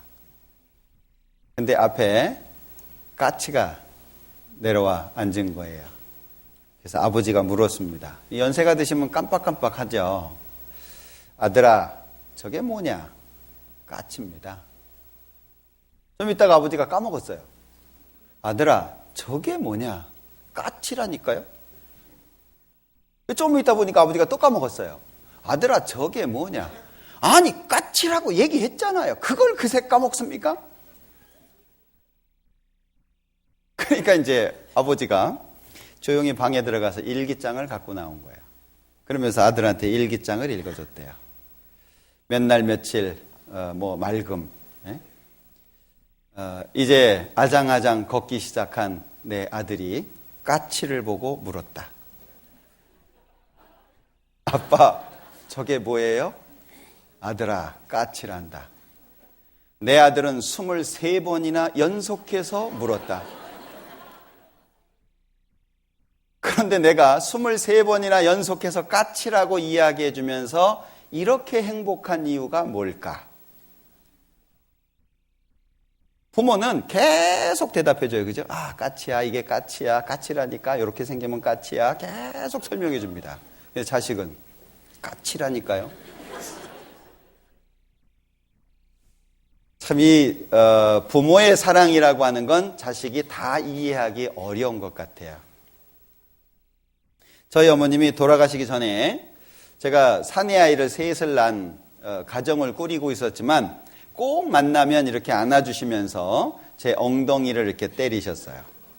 그래서 제가 늘 그랬어요. 어머님, 저도 이제 새 아이의 아버지입니다. 어머님이 늘 그런 말씀을 하셨어요. 네가 자식을 100명을 낳아도 너는 내 아들이야. 부모의 마음을 이해하면 구원받기가 아주 쉽습니다. 그래서 나이 먹은 아들이 출근하려고 하면 불러 세워서 얘기하는 게 꼭 있잖아요. 길 조심해라, 차 조심해라, 빨간 불에는 서는 거고 파란 불에는 가는 거다. 그걸 누가 모르겠어요? 그게 이제 부모 마음이잖아요. 어떤 할머니하고 큰 아들하고 둘이 이제 지하철을 타러 갔습니다. 근데 할머니가 이제 표를 끊으면서 어른 하나, 애 하나 주세요. 그런 거예요. 이미 장성한 아들인데. 예? 엄마가 보기에는 항상 아이잖아요. 그게 부모의 마음이라고 생각이 들어요. 하나님이 나를 얼마나 사랑하셨을까요? 사실은 우리가 그 하나님의 사랑을 다 이해하기는 어려울 겁니다. 성경에는 그냥 간단하게 하나님이 은혜로 우리를 구원하신다라고 표현하고 있지만 그 은혜라고 하는 단어 속에는 하나님의 마음이 담겨 있잖아요. 마음과 마음이 통하면 쉬워지죠. 경상도 분들이 많이 하는 말이 있어요. 꼭 말해야 아냐 뭐 이런 얘기 많이 하시고 우리가 남이냐 이 얘기 많이 하세요. 근데 어떤 분이 저한테 얘기해서 얘기해야 알지 얘기 안 하면 어떻게 하냐 제가 그런 적이 있었거든요. 그 말은 누구끼리 통합니까? 잘 아는 사람들끼리. 전라도 분들은 많이 쓰는 게 있죠. 거시기. 그래도 다 통하잖아요. 그죠? 예. 아유, 거시기가 와가지고 거시기 했어. 거시기인데 알아듣잖아요. 그러니까 통하는 사람들끼리는 이게 쉽다는 거예요. 하나님의 마음과 내 마음이 연결되면 너무나도 쉬워지는 게 구원이에요. 당연하죠. 그럴 수밖에 없죠. 그렇게 안 하는 게 오히려 이상하죠. 자식이 똥통에 빠졌어요. 엄마가 뛰어들었습니다. 물었어요. 아니 그 더러운데 왜 그렇게 뛰어듭니까? 내 자식이니까. 내 자식이라는 그 자식이라고 하는 그 개념은요. 더러운 것도 없어요. 참 이상하죠. 하나님께서 특별히 주신 마음 같아요. 결혼해가지고 큰아들을 낳았을 때 큰애가요. 애들 보니까 꼭 밥 먹을 때 똥 싸더라고요. 근데 엄마가요. 이 집사람이 그 똥을 얼른 치우면 되는데 그걸 또 이렇게 펴가지고 이렇게 보고 막 벌려보고 뒤집어보고 막 이래요. 빨리 해서 치워야 되는데 밥 먹는 시간에 나중에 그 마음이 이해가 됐어요. 남들은 똥이 더럽다고 하지만 엄마는 그걸 보면서 아이가 건강한지 어떤 문제가 없는지 그거를 보는 거예요. 그리고 잘 싸면 좋아해요. 아유 잘 쌌네 좋아해요. 부모의 마음이 하나님의 마음입니다. 이 세상에서 가장 하나님의 마음과 근접된 게 엄마 마음이라 그래요. 엄마는 어때요? 우리가 시골집에 이렇게 가도 보면은요, 할아버지는 왔냐 그리고 들었다 놓으면 끝이에요. 되게 그러시죠? 그 다음부터는 이제 할머니가 아이를 업고 뭐 별걸 다 해줍니다. 옛날 같아서는 막 씹어서 먹이기도 하고 막 그랬잖아요. 그게 이제 부모의 사랑입니다. 하나님의 마음을 한번 생각해 보십시오. 얼마나 사랑해야 대신 죽을까? 도대체 나도 그렇게 할 수 없는데 나를 위해서 나도 그렇게 하기가 어려운데 하나님은 나를 위해서 그렇게 하셨거든요. 그걸 우리가 얼마나 이해할 수 있을까? 진짜 우리가 깊이 생각해 봐야 될 문제라고 생각이 됩니다. 디도서를 한번 볼게요. 디도서 3장입니다. 디도서 3장 4절 우리 구주 하나님의 자비와 사람 사랑하심을 나타내실 때에 5절 같이 읽죠. 우리를 구원하시되 우리의 행한 바 의로운 행위로 말미암지 아니하고 오직 그의 긍휼하심을 조차 중생의 씻음과 성령의 새롭게 하심으로 하셨나니. 이 중생이라고 하는 것이 거듭남입니다. 이 한자로 무거울 중자를 쓰는데 그 무거울 중자에는 거듭남이라고 하는 의미가 있어요. 또 다른 의미가. 중국 분들은 잘 아실 거예요. 자, 우리 구주 하나님의 자비와 사람 사랑하심을 나타내실 때에 하나님이 사람을 사랑한다는 걸 나타낼 때 5절 우리를 구원하시되 우리의 행한 바 의로운 행위로 말미암지 아니하고. 의로운 행위로 말미암지 않는다. 우리가 뭘 잘해서 구원하시는 게 아니다. 그럼 왜 구원하시냐? 오직 그의 긍휼하심을 조차. 이 긍휼이라고 하는 단어가 원어에 보면요, 어머니의 태나 창자를 뜻합니다. 아이가 뱃속에 생기면 조심하잖아요. 먹는 것도 조심하죠. 행동도 조심하죠. 그리고 그 아이가 나면 낳는 것부터 시작해가지고서 품에 품고, 그죠? 그 아이가 스스로 행동할 수 있을 때까지 끝까지 이렇게 책임져 주잖아요. 그 엄마. 아버지하고는 좀 다른 것 같아요. 그죠? 왜냐하면 아버지는 공의를 나타내고 어머니는 사랑을 나타내거든요. 개념이 좀 달라요. 그래서 아무리 말썽꾸러기라도요, 군대 가면은요, 보트 쓰다가 엄마하고 울어요. 이 중에 아버지하고 오신 분 계세요? 없죠. 다 엄마 찾아요. 그렇게 말 안 들으면서 엄마는 꼭 찾아. 왜? 그 엄마하고는 사랑의 관계거든요. 어려움도 같이 하고 힘든 것도 같이 하고 엄마가 힘든데도 불구하고 그 아이를 위해서는 뭐든지 다 하려고 하잖아요. 그게 이제 긍휼입니다. 어떤 분이 그 강의 중에 하는 얘기를 들어보니까는요, 이분이 일본에서 사셨더만요. 일본에서 이렇게 태어나신 분인데 원자폭탄이 떨어졌잖아요. 이제 피난을 가는데 원자폭탄이 저기서 쾅 떨어지니까는요, 아버지는 혼자 튕겨. 예? 아버지는 혼자 이렇게 어디로 탁 숨은 거예요. 근데 이제 보니까 이 아이하고 엄마 그 아내가 생각날 거 아니에요. 근데 그 폭탄이 터질 때요, 엄마는 아이들을 품에 딱 안고 이렇게 엎드리더라는 거예요. 그래서 이게 전쟁통에 자식을 버리는 엄마는 없구나, 그런 생각이 들었다 그래요. 아버지가 그런 얘기를 했다 그러는데, 다시는 내가 아내와 자식을 버리지 않겠다. 그리고 이제 한국에 왔는데 한국에 또 전쟁이 났어요. 또 이제 피난을 가는데 또 저기서 폭탄이 펑 터진 겁니다. 그 순간 또 아버지는 튀었어. 어디론가. 그리고 엄마가 아이들을 품에 안고 탁 이렇게 엎드렸다고. 엄마는 다른 것 같아요. 자식을 위해서는 이 엄마라고 하는 존재는 다른 존재라는 생각이 들어요. 영국에서 비영어권 나라들을 대상으로 해가지고요, 가장 아름다운 영어 단어가 뭐냐 설문조사를 했던 적이 있더라고요. 첫 번째가 뭐죠? 엄마예요. 엄마. mother. 엄마. 근데 아버지는 10번째도 안 나와요. 30번째도 안 나와요. 아버지라는 단어는 70번째도 안 나와요. 아버지는 없어요.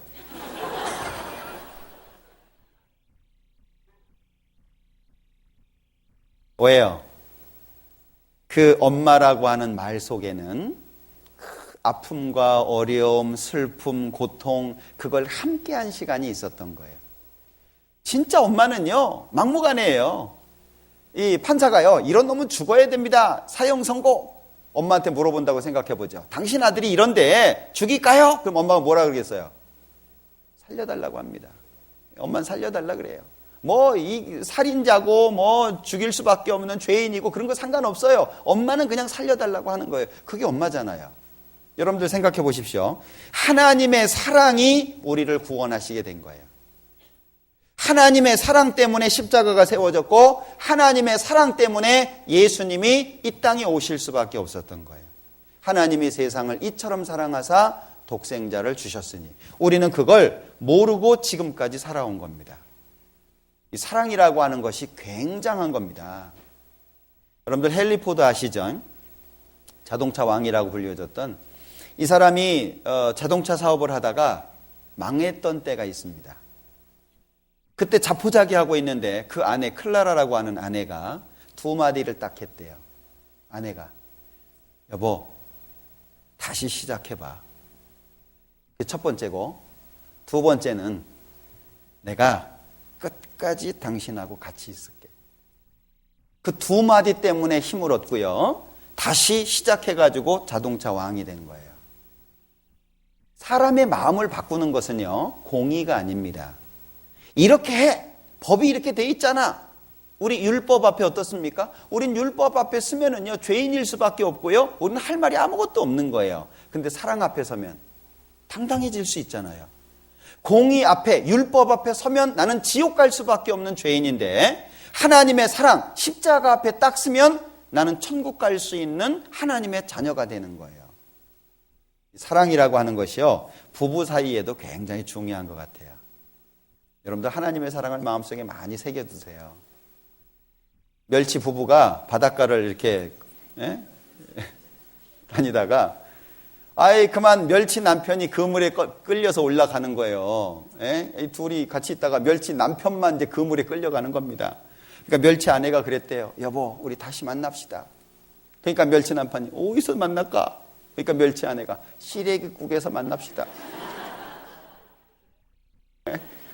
뭔 얘기예요? 당신 잡혀가니까 나도 같이 갈게. 그런 얘기잖아요. 예. 사랑이라고 하는 건 사람을 바꿔요. 제가 저희 큰애가 중학생 때였어요. 어머님이 그때 위독하셔가지고 돌아가시기 한 3개월 전이었는데, 그래서 집사람이랑 저랑 이 병원에 계속 왔다 갔다 하느라고 아이들을 돌볼 시간이 없었어요. 근데 마침 그때 PC방에 맛이 들렸어요. 야, 그거 진짜 어렵대요. 이 PC방, 게임에 중독되니까는요, 이게 아무것도 안 되는 거예요. 위협을 해도 안 되고, 때려도 안 되고, 막 얼러도 안 되고, 막 안 돼요. 집사람이 PC방에 가서 아이를 찾아오기도 하고, 그 아이하고 오다가 길바닥에서 주저앉아가지고 울기도 하고, 막 진짜 일이 많았어요. 그 얼마 안 되는 시간인데, 이게 중독이 딱 돼버리더라고요. 그 아이가 얘기하는 거예요. 아빠, 나도 안 하고 싶어요. 내가 학교 파하고 집에 가야지 하고 가서 보면 PC방이래요. 이게 얼마나 힘들어요. 본인 스스로도. 그래서 도저히 답이 없어요. 그때 딱 생각난 게 아버님께서 저한테 했던 게 생각이 났어요. 그래서 그 아이를 딱 데려다 놓고요. 쭉 할아버지, 제가 아버님한테 들은 얘기부터 시작해서 쭉 해가지고 이제 집사람 만난 거, 결혼한 거, 애 낳은 거, 그 너희가 얼마나 소중한지, 그리고 너는 우리 집안의 보물이고 보석이고, 너 때문에 아빠가 힘들어도 참고, 너는 우리 집안의 기둥이다. 좋은 말은 다 쓴 것 같아요, 하여튼. 예? 이 자식아, 네가 우리 집에 태어나가지고 내가 얼마나 힘든지 아냐, 그런 얘기 할 수는 없잖아요. 좋은 얘기를요, 진짜 마음에서 그렇게 되더라고요. 왜냐하면 얘가 그냥 곧 망가질 위치에 있는 거예요. 그 얘기를 쭉 해줬어요. 그러니까 아이가 눈물을 뚝뚝 흘리더라고요. 얘기를 들으면서. 그러면서 아이가 한 말이, 아빠 힘들지만 제가 한번 해볼게요. 그래, 해봐라. 너 할 수 있을 거야. 에? 너는 아빠 아들이잖아. 에? 그래가지고 이제 이 아이가 시간이 좀 지났는데요. 2달이 안 돼서 끊었어요. 그렇게 막 매를 대고 야단을 치고 막 윽박 지르고 그래도 안 됐던 것이 말로 타이르고 내가 너를 사랑하고 너는 나의 사랑의 대상이다. 그런 이야기를 듣고 이 아이가요, 2달도 안 돼가지고 스스로 딱 끊었습니다. 그때 제가 느꼈어요. 사람을 바꾸는 건 사랑이구나. 법이 사람을 바꾸는 게 아니라 사랑이 사람을 바꾸는구나. 그걸 알게 됐어요. 그 다음부터 제가 아이들한테 꼭 해줬던 게 뭐냐면 만날 때마다 안아주는 거예요. 아직 어린애기들 있는 집은요, 계속 하셔요. 안아주세요. 안아주고 한마디만 하면 돼요. 예? 뭐 평가하고 뭐 이렇게 잘했다 못했다 뭐 그런 거 얘기할 필요 없어요. 그냥 안아주고 등 두드려주면서 우리 아들 최고. 아들 때문에 아빠가 신나. 이런 얘기 들으면은요, 아이가 정말 좋아합니다. 예. 제가 다른 거는 모르는데 2가지는 잘한 것 같아요.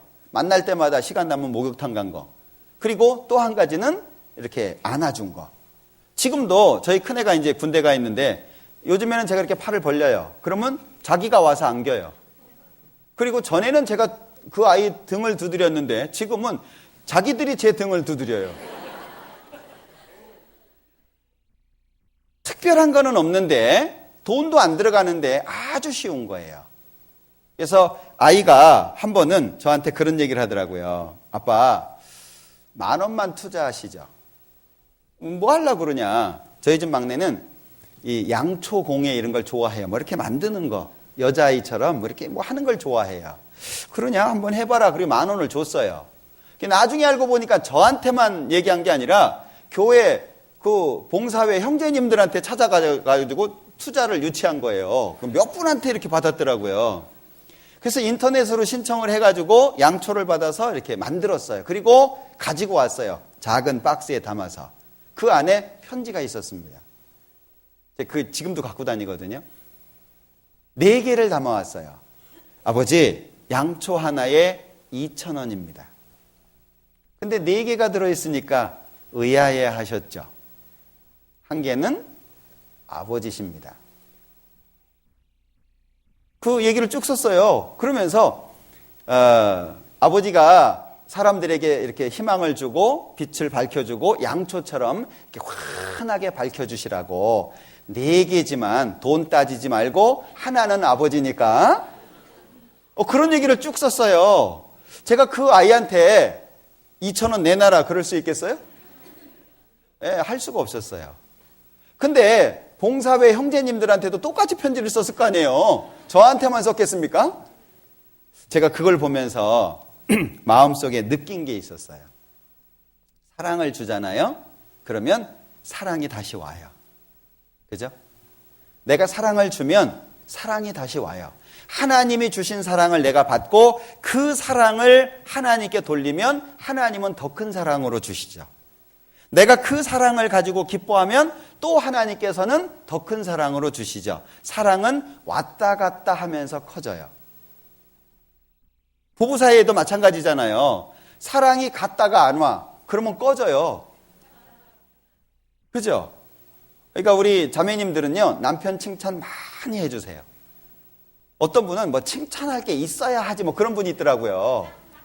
없어도 괜찮아요. 칭찬할 게 없어도 괜찮아요.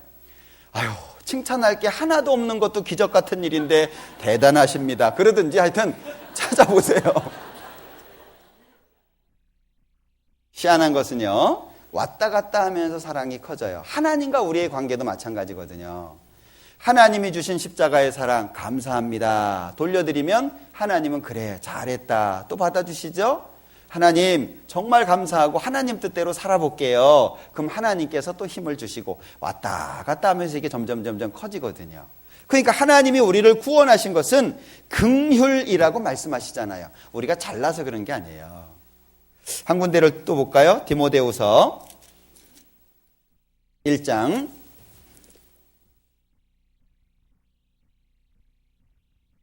디모데후서 1장 9절입니다.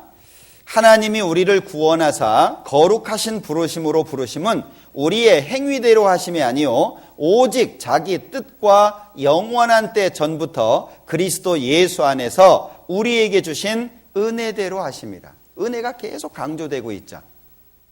기억하셔야 됩니다. 은혜대로 우리가 구원받은 거예요. 사도행전 15장 보죠. 사도행전 15장은 전체적으로 한번 쭉 집에 가서 읽어보시면 좋을 것 같아요. 이 15장은 이제 바울 사도가 여러 지역을 다니면서 전도를 해가지고 교회가 생기게 되는데 이 이방인들이 믿음으로 구원을 받았는데 유대인들이 와가지고 혼란스럽게 만드는 거예요. 그 중에 2절, 15장 1절. 어떤 사람들이 유대로부터 내려와서 형제들을 가르치되 너희가 모세의 법대로 할례를 받지 아니하면 능히 구원을 얻지 못하리라. 아니 예수님 피를 믿고 구원받은 사람한테 너 할례 받았냐? 할례 안 받으면 구원 아니야. 그러니까 이제 믿는 내용이 이제 흔들릴 거 아니에요. 5절. 바리새파 중에 믿는 어떤 사람들이 일어나 말하되 이방인에게 할례 주고 모세의 율법을 지키라 명하는 것이 마땅하다 하니라. 율법 지켜야지 구원받지. 그러니까 믿음으로 구원받은 사람들이 어려워진 거예요. 교회에 문제가 생겼습니다. 그래서 그 문제를 예루살렘으로 가지고 간 거예요. 거기엔 사도도 있고 장로도 있고 그러니까 예루살렘에 가가지고 회의를 한 겁니다. 그 회의를 하고 나서 7절 많은 변론이 있은 후에 베드로가 일어나 말하되 베드로가 말하는 겁니다. 10절 그런데 지금 너희가 어찌하여 하나님을 시험하여 우리 조상과 우리도 능히 매지 못하던 멍에를 제자들의 목에 두려느냐. 베드로가 이야기를 하면서요. 우리 조상 멍에 맸냐? 멍에는 율법입니다. 우리 조상은 율법 지켰냐? 못 지켰다. 우리는 율법 지켰냐? 우리도 못 지켰다. 근데 왜 율법 지키라고 말을 하냐? 그러면서 11절 같이 읽습니다. 우리가 저희와 동일하게 주 예수의 은혜로 구원받는 줄을 믿노라 하니라. 뭐가 결론이에요? 은혜를 믿어서 구원받잖아요. 이게 베드로가 말한 거거든요.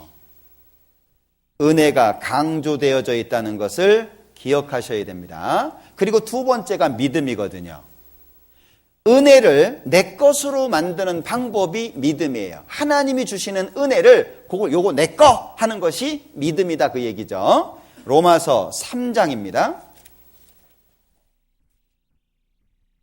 로마서 3장 27절 28절까지 같이 읽겠습니다.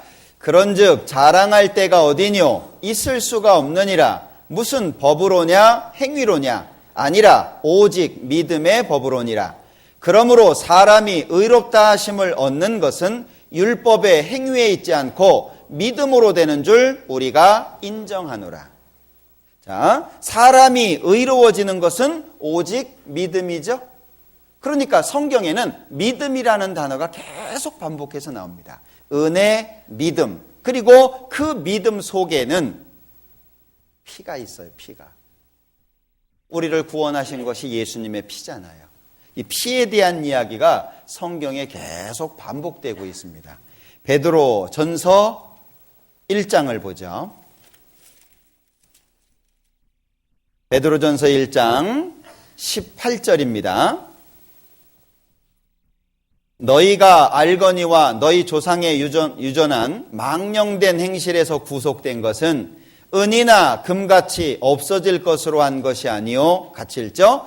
오직 흠없고 점없는 어린 양 같은 그리스도의 보배로운 피로 한 것이니라. 예수님이 피를 흘려서 우리의 죄를 용서해 주신 겁니다. 요한계시록 1장입니다.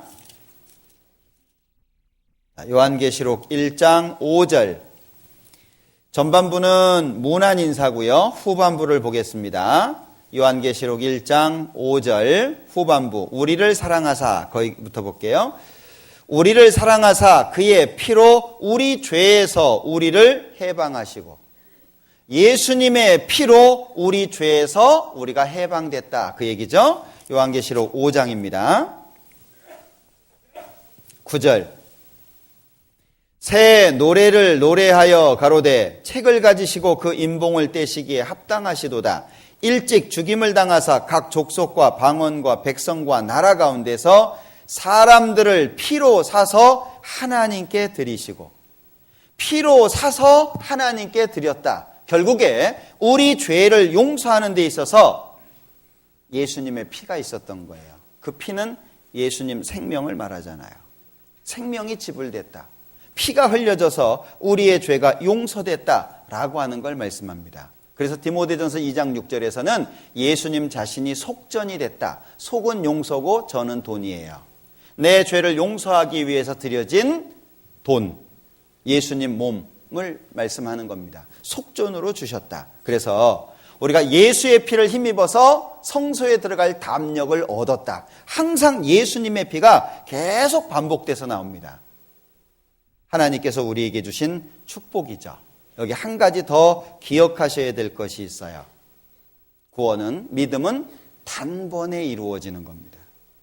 많은 분들이, 특히 교회 생활하신 분들은 오랜 시간 교회를 다녀야 구원이 된다라는 생각을 가지고 있어요. 그러니까 순간적으로 구원받는다는 것이 이해가 안 돼요. 요한복음 10장에 보면 나는 양의 문이니 나로 말미암아 들어가면 구원을 얻고 들어가며 나오며 꼴을 얻으리라, 이런 말씀이 있어요. 자, 오늘 문 열고 들어오셨는데 몇 시간 걸리셨습니까? 문 열고 들어오실 때? 아무리 슬로 모션으로 들어와도 금방 들어오죠. 그죠? 예. 구원은요, 문을 통과하는 것처럼 설명하신 거예요. 그리고 들어가며 나오며 꼴을 얻으리라. 그건 신앙생활이에요. 그러니까 결국에 믿음이라고 하는 건 단번에 얻어지는 겁니다. 유다서를 한번 볼게요. 요한계시록 앞에 유다서 있죠? 3절입니다. 사랑하는 자들아, 내가 우리의 일반으로 얻은 구원을 들어 너희에게 편지하려는 뜻이 간절하던 차에 성도에게 단번에 주신 믿음의 도를 위하여 힘써 싸우라는 편지로 너희를 권하여야 할 필요를 느꼈노니. 여기 두 가지가 강조되어 있죠. 첫 번째, 사랑하는 자들아, 내가 우리의 일반으로 얻은 구원. 구원은 다 똑같아요. 베드로가 받은 구원, 바울 사도가 받은 구원, 그리고 내가 받은 구원이 다 똑같습니다. 다른 게 아닙니다. 구원은 똑같습니다. 그래서 은혜를 믿어서 천국 가는 거예요. 그 다음에 또 한 가지는 중간에 보면 성도에게 단번에 주신 믿음의 도 그랬죠. 단번이 몇 번입니까? 한 번이잖아요. 한 번. 예수님께서도 단번에 자기를 들여서 구원을 완성하셨습니다. 단번에 예수님도 한 번 죽어서 구원을 완성하셨고 우리도 단번에 얻는 거예요. 여러 차례가 아닙니다. 뭐 교회를 10년 다녀야 구원을 받고 그런 것이 아니에요. 예수님이 내 죄를 영원히 용서하셨다는 사실을 믿을 때 구원이 이루어지는 거예요. 자, 이걸 누가 결정하셨냐? 로마서 8장입니다. 로마서 8장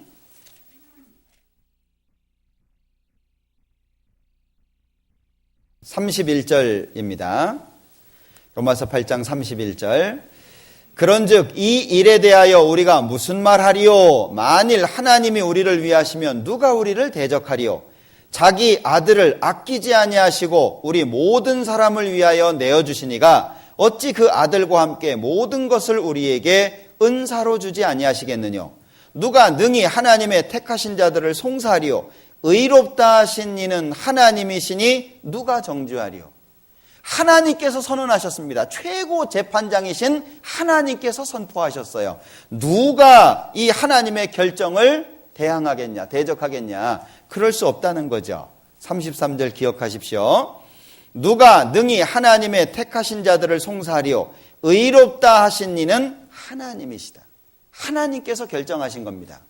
십자가에서 예수님이 죽으시고 죄를 용서하신 사건을 믿으면 구원으로 되는 것을 하나님이 결정하셨다.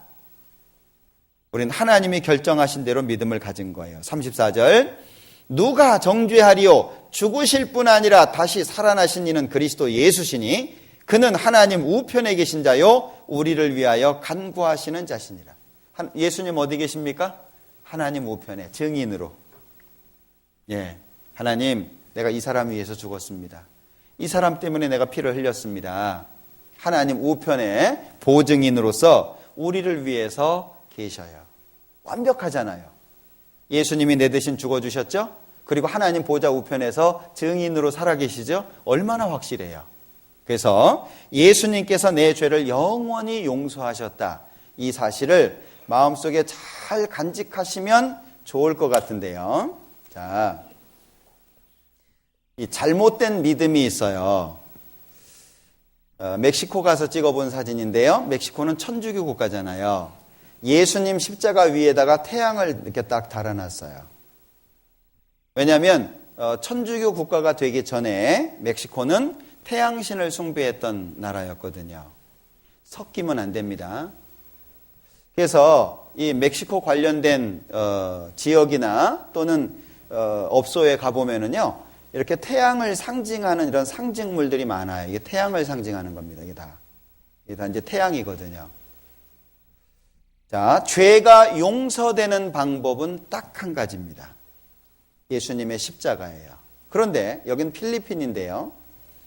자, 어떤 기간이 되면은요, 티셔츠를 등을 찢은 거예요.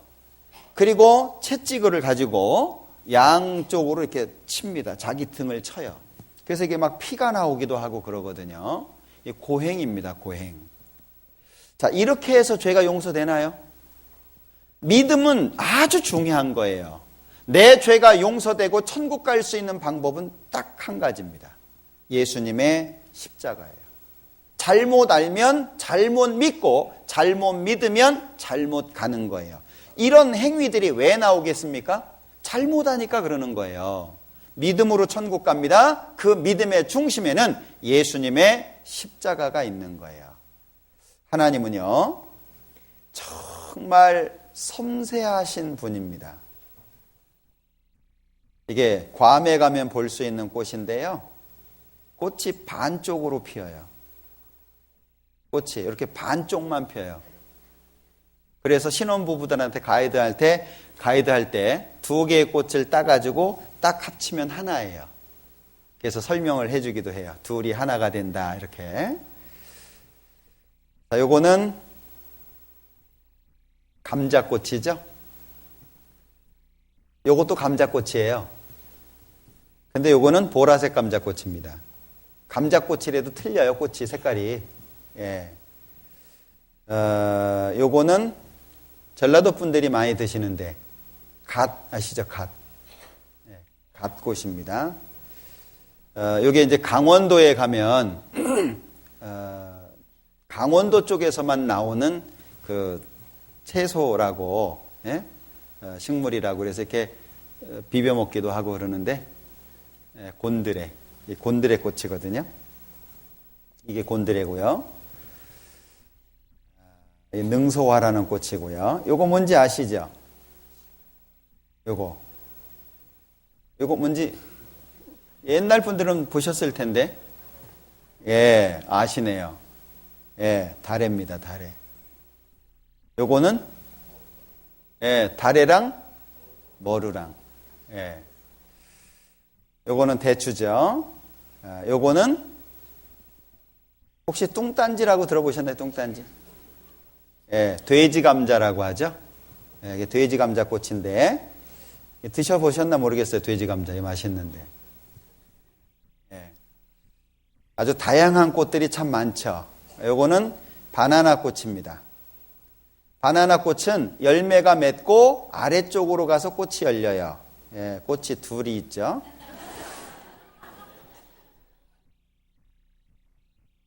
예, 요게 이제 경상도 쪽에 가면 많이 드셔요. 뭐 보신탕에도 넣어 먹고 이런 탕에 이렇게 넣어 먹는 게 있는데 들어보셨죠? 방아잎이라고?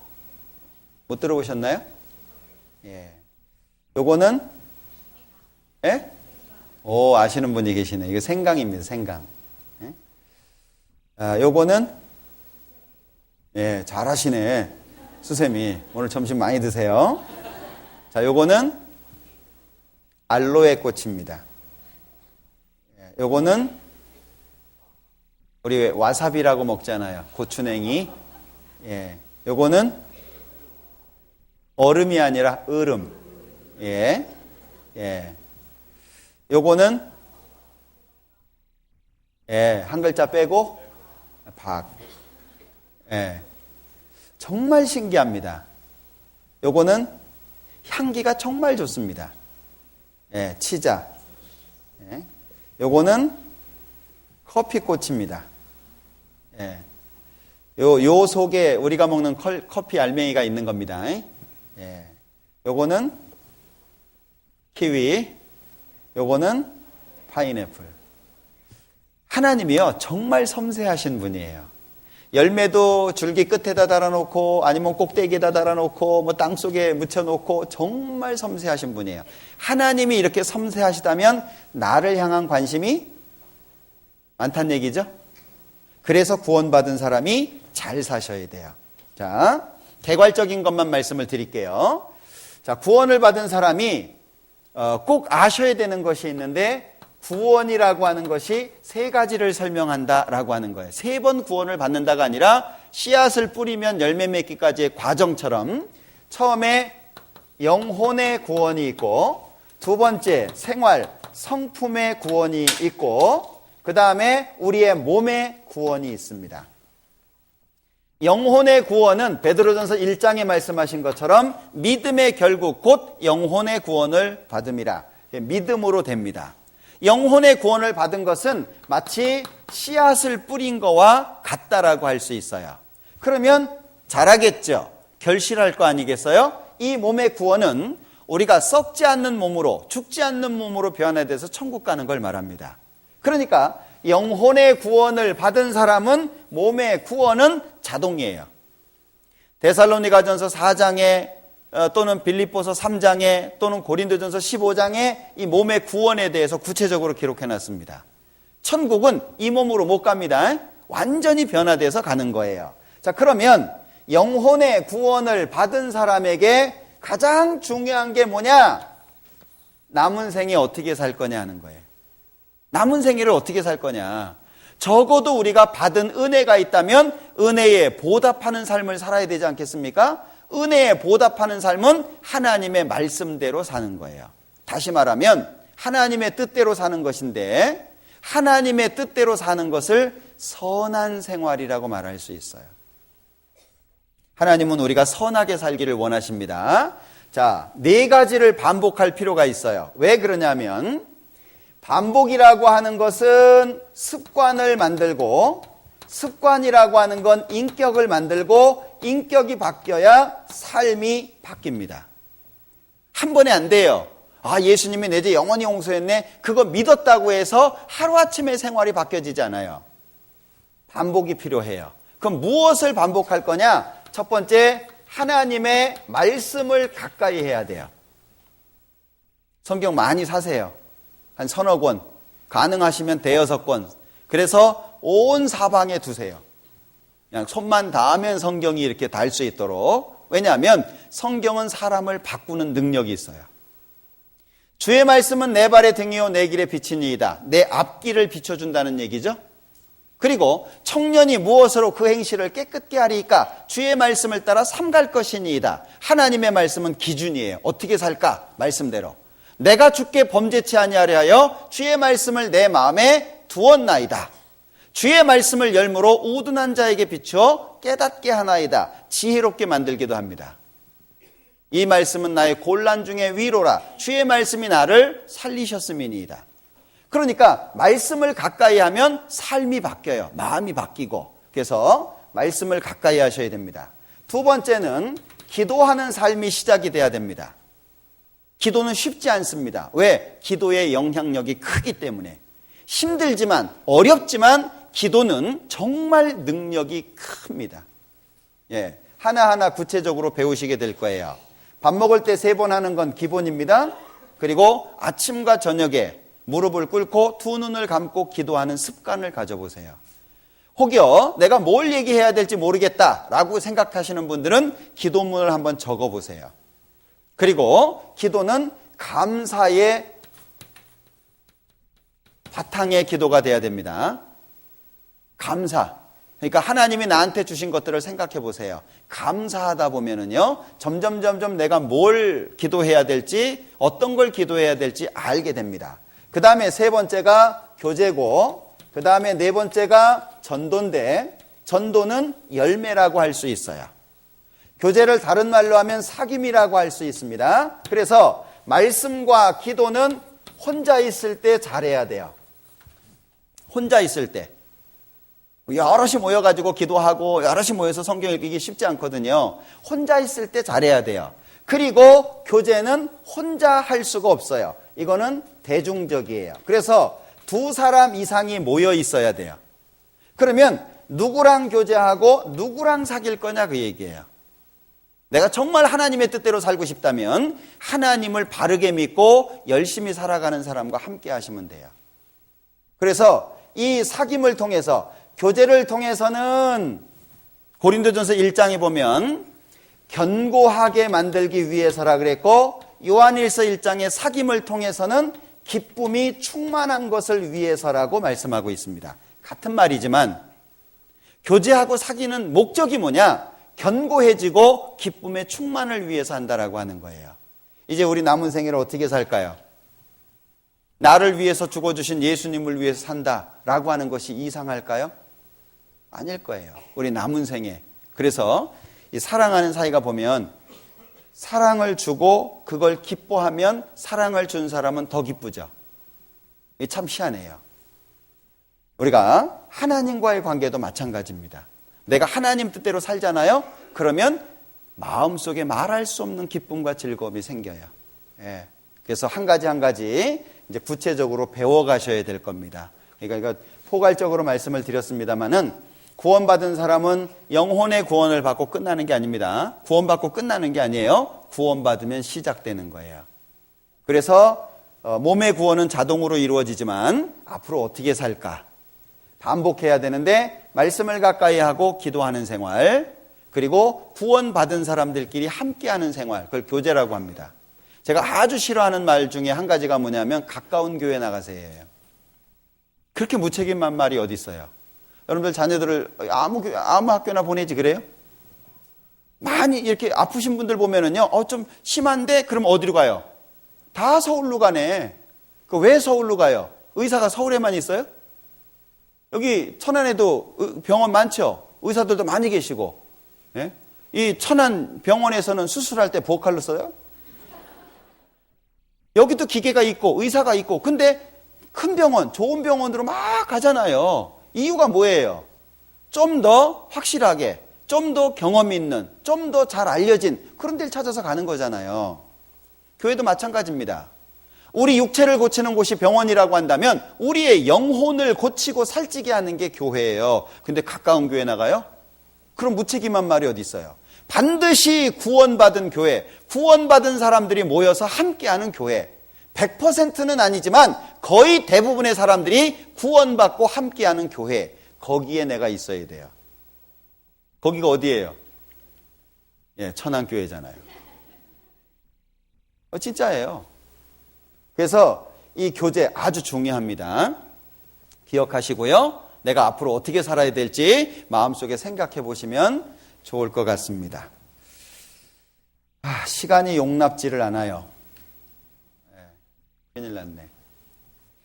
이제 드릴 말씀은 여기서 정리를 해야 될 것 같아요. 예. 자, 기억하셨죠? 예수님께서 십자가에서 피를 흘려 죽으심으로 말미암아서 내 죄가 영원히 용서됐다.